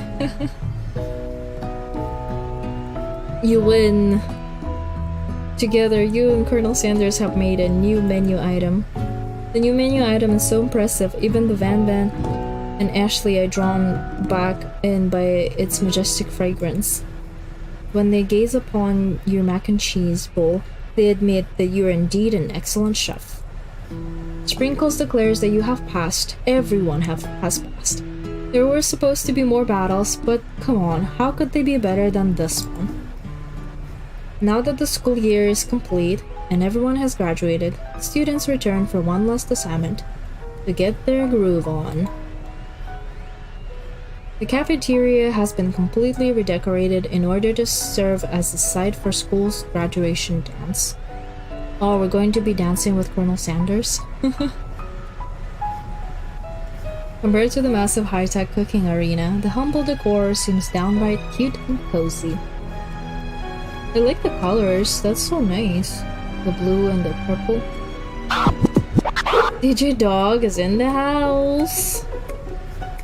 You knew that Sprinkles was Master Chef, but also world-renowned turntablist? Who says you can't teach an old dog new tricks? Indeed, indeed. Van and Ashley tell everyone that they've committed themselves to righting the wrongs they did while they were the villains. For a moment, you actually believe them. Not another haunting. No ghosts allowed to graduation. It's clearly written in the school's bylaws. I like how this guy just died, and we just ignore that. Like, one of the students literally died. It was never actually a ghost, it was all a trick to get you to finally notice me. Oh, okay, he's alive. Oh, amusing. And now that everyone is together, it's the Spork Monster. He's totally mellowed out. Everyone, the Spork Monster is no more. From here out, I'd prefer that everyone refer to me by my name, Party Monster. Student tries to finish what he had to say, but everyone is too wrapped up talking to Spork. Sorry, Party Monster. Dejected, students walk off. Maybe things didn't work out for Miriam romantically, but she found the love in her cooking, and you know she's gonna do great. Yeah. Who needs a partner, honestly? She's good on her own, she can do it. A red carpet rolls across the floor of the ballroom. It's like Hollywood movie premiere. Who could command such an entrance? It's Pop. He's arrived late to the dance, but apparently for good reason. Walking the carpet, you see perched atop the dirty chef's hat. A crown? Welcome back, Pop. I know you weren't able to complete the final exam and accept your diploma, so we had it mailed directly to your father. We figured it was the least we could do for school's dean. Oh, now I get it. And we get a new wing of the school, not to mention the honor of educating the son of Chancellor of I don't know how to read that. The music at the dance is interrupted by the sound of sparking and electrical hissing. It's Clank, who has arrived late to the dance. Oh, look at him. Now that I have graduated, I can reveal my truth. Oh, he speaks English. Whoa, he's still doing the talking thing. I am Clank, and I'm not of this earth. I am actually from a faraway planet in another dimension. What? What? I actually feel like I knew this whole time. Now that I have learned the way of your kind, I must return. Miriam, will you come with me? I don't know what to say. Besides, no, obviously. I have just begun to learn who I really am. This isn't the time for me to devote my life figuring out who you are, Clank. You're blown away by Miriam's maturity. It's pretty clear she has managed to surpass you in that regard. I understand, kind of. Humans are weird. Portal opens up and Clank disappears through it. Finally, Colonel Sanders arrives. Daddy Sanders is here. Howdy, classmate. Oh, he looks weird. He looks much better in a suit. Just like the first day you met him, he's come prepared to feed the entire class. However, it's not enough to just give them a bucket of chicken. This time, it's a full meal. I didn't get to be the most famous chicken man in the history of chicken and man, but not reminding people to go out and buy my chicken. I really want KFC now. Oh no. Wow, that looks so good. This is a family meal. The end. Oh, this is it. We have reached the end. I wonder if there's like secret endings, because like there's a few parts that I didn't get right, obviously. Wait, what? It's not the end? As everyone feasts on their delicious chicken dinner, Colonel Sanders finds you sitting at the edge of the dance floor. Those biscuits, yeah. I know, that made me really hungry. I want some KFC now. Oh, you know, just waiting for the right person to ask me to dance. I don't like the main character, the main protagonist. I wonder, might you tell me, what are the qualities that you would expect to find in such a lucky person? Do we get to dance with Colonel Sanders? Off the top of my head, oh, I don't know. A spicy musk, a tidy goatee, and a degree from the University of Cooking School Academy for Learning, just to name a few. It truly is my lucky day. Would you dance with me? Yes, I would love to. This is so funny. Oh, this is funny. As you glide across the dance floor, hand in hand with Colonel Sanders, the future stretches out in front of you. And once my 100th franchise is up and running, I'll be ready to take a day off, and I'll be so glad to spend it together with you. This is amazing. How sweet. We'll work together and play together. Colonel Sanders stops dead in his tracks. Work together? Well, I think this is something I'll just need to do by myself. But who will help you run your restaurants? I don't believe I need help. Besides, based on your time at school here, do you really think running a restaurant is the best path forward? Could it be? You found a love connection but failed to earn Colonel Sanders' respect as a chef. Can you live with only half of him? Will you be able to endure sharing him with his other love, the life of an entrepreneur? This is so... Okay, so I think that if I got the quizzes right, and if we didn't lie to him about what we were doing in the closet, then maybe this would be a different ending. I suppose I could enroll at pastry school. Oh, my dear Ezzy, I'm sure that you'll find your place eventually. Along the way, you'll have me by your side. The end. Oh, okay. I wonder how many endings are in this game. KFC presents. Wow. That was a special experience. I liked it. That was very cute and like very good marketing. Very good marketing strategy. Now I want some KFC.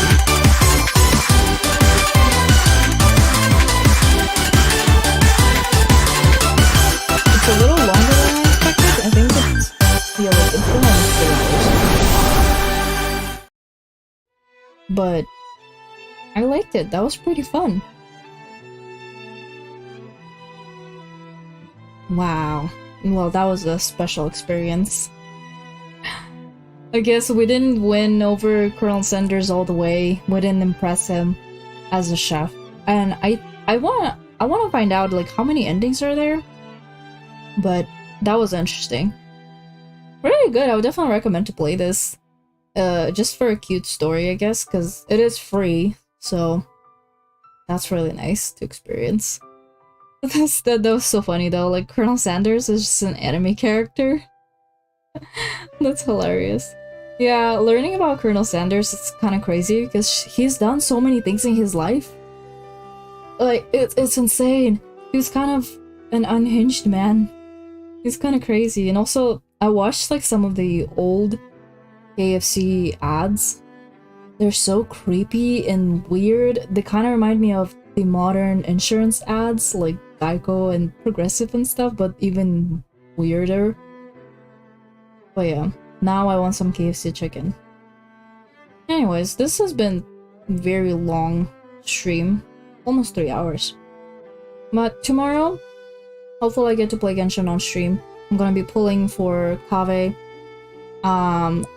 Probably on Baiju's banner because I'm not really interested in getting Ganyu.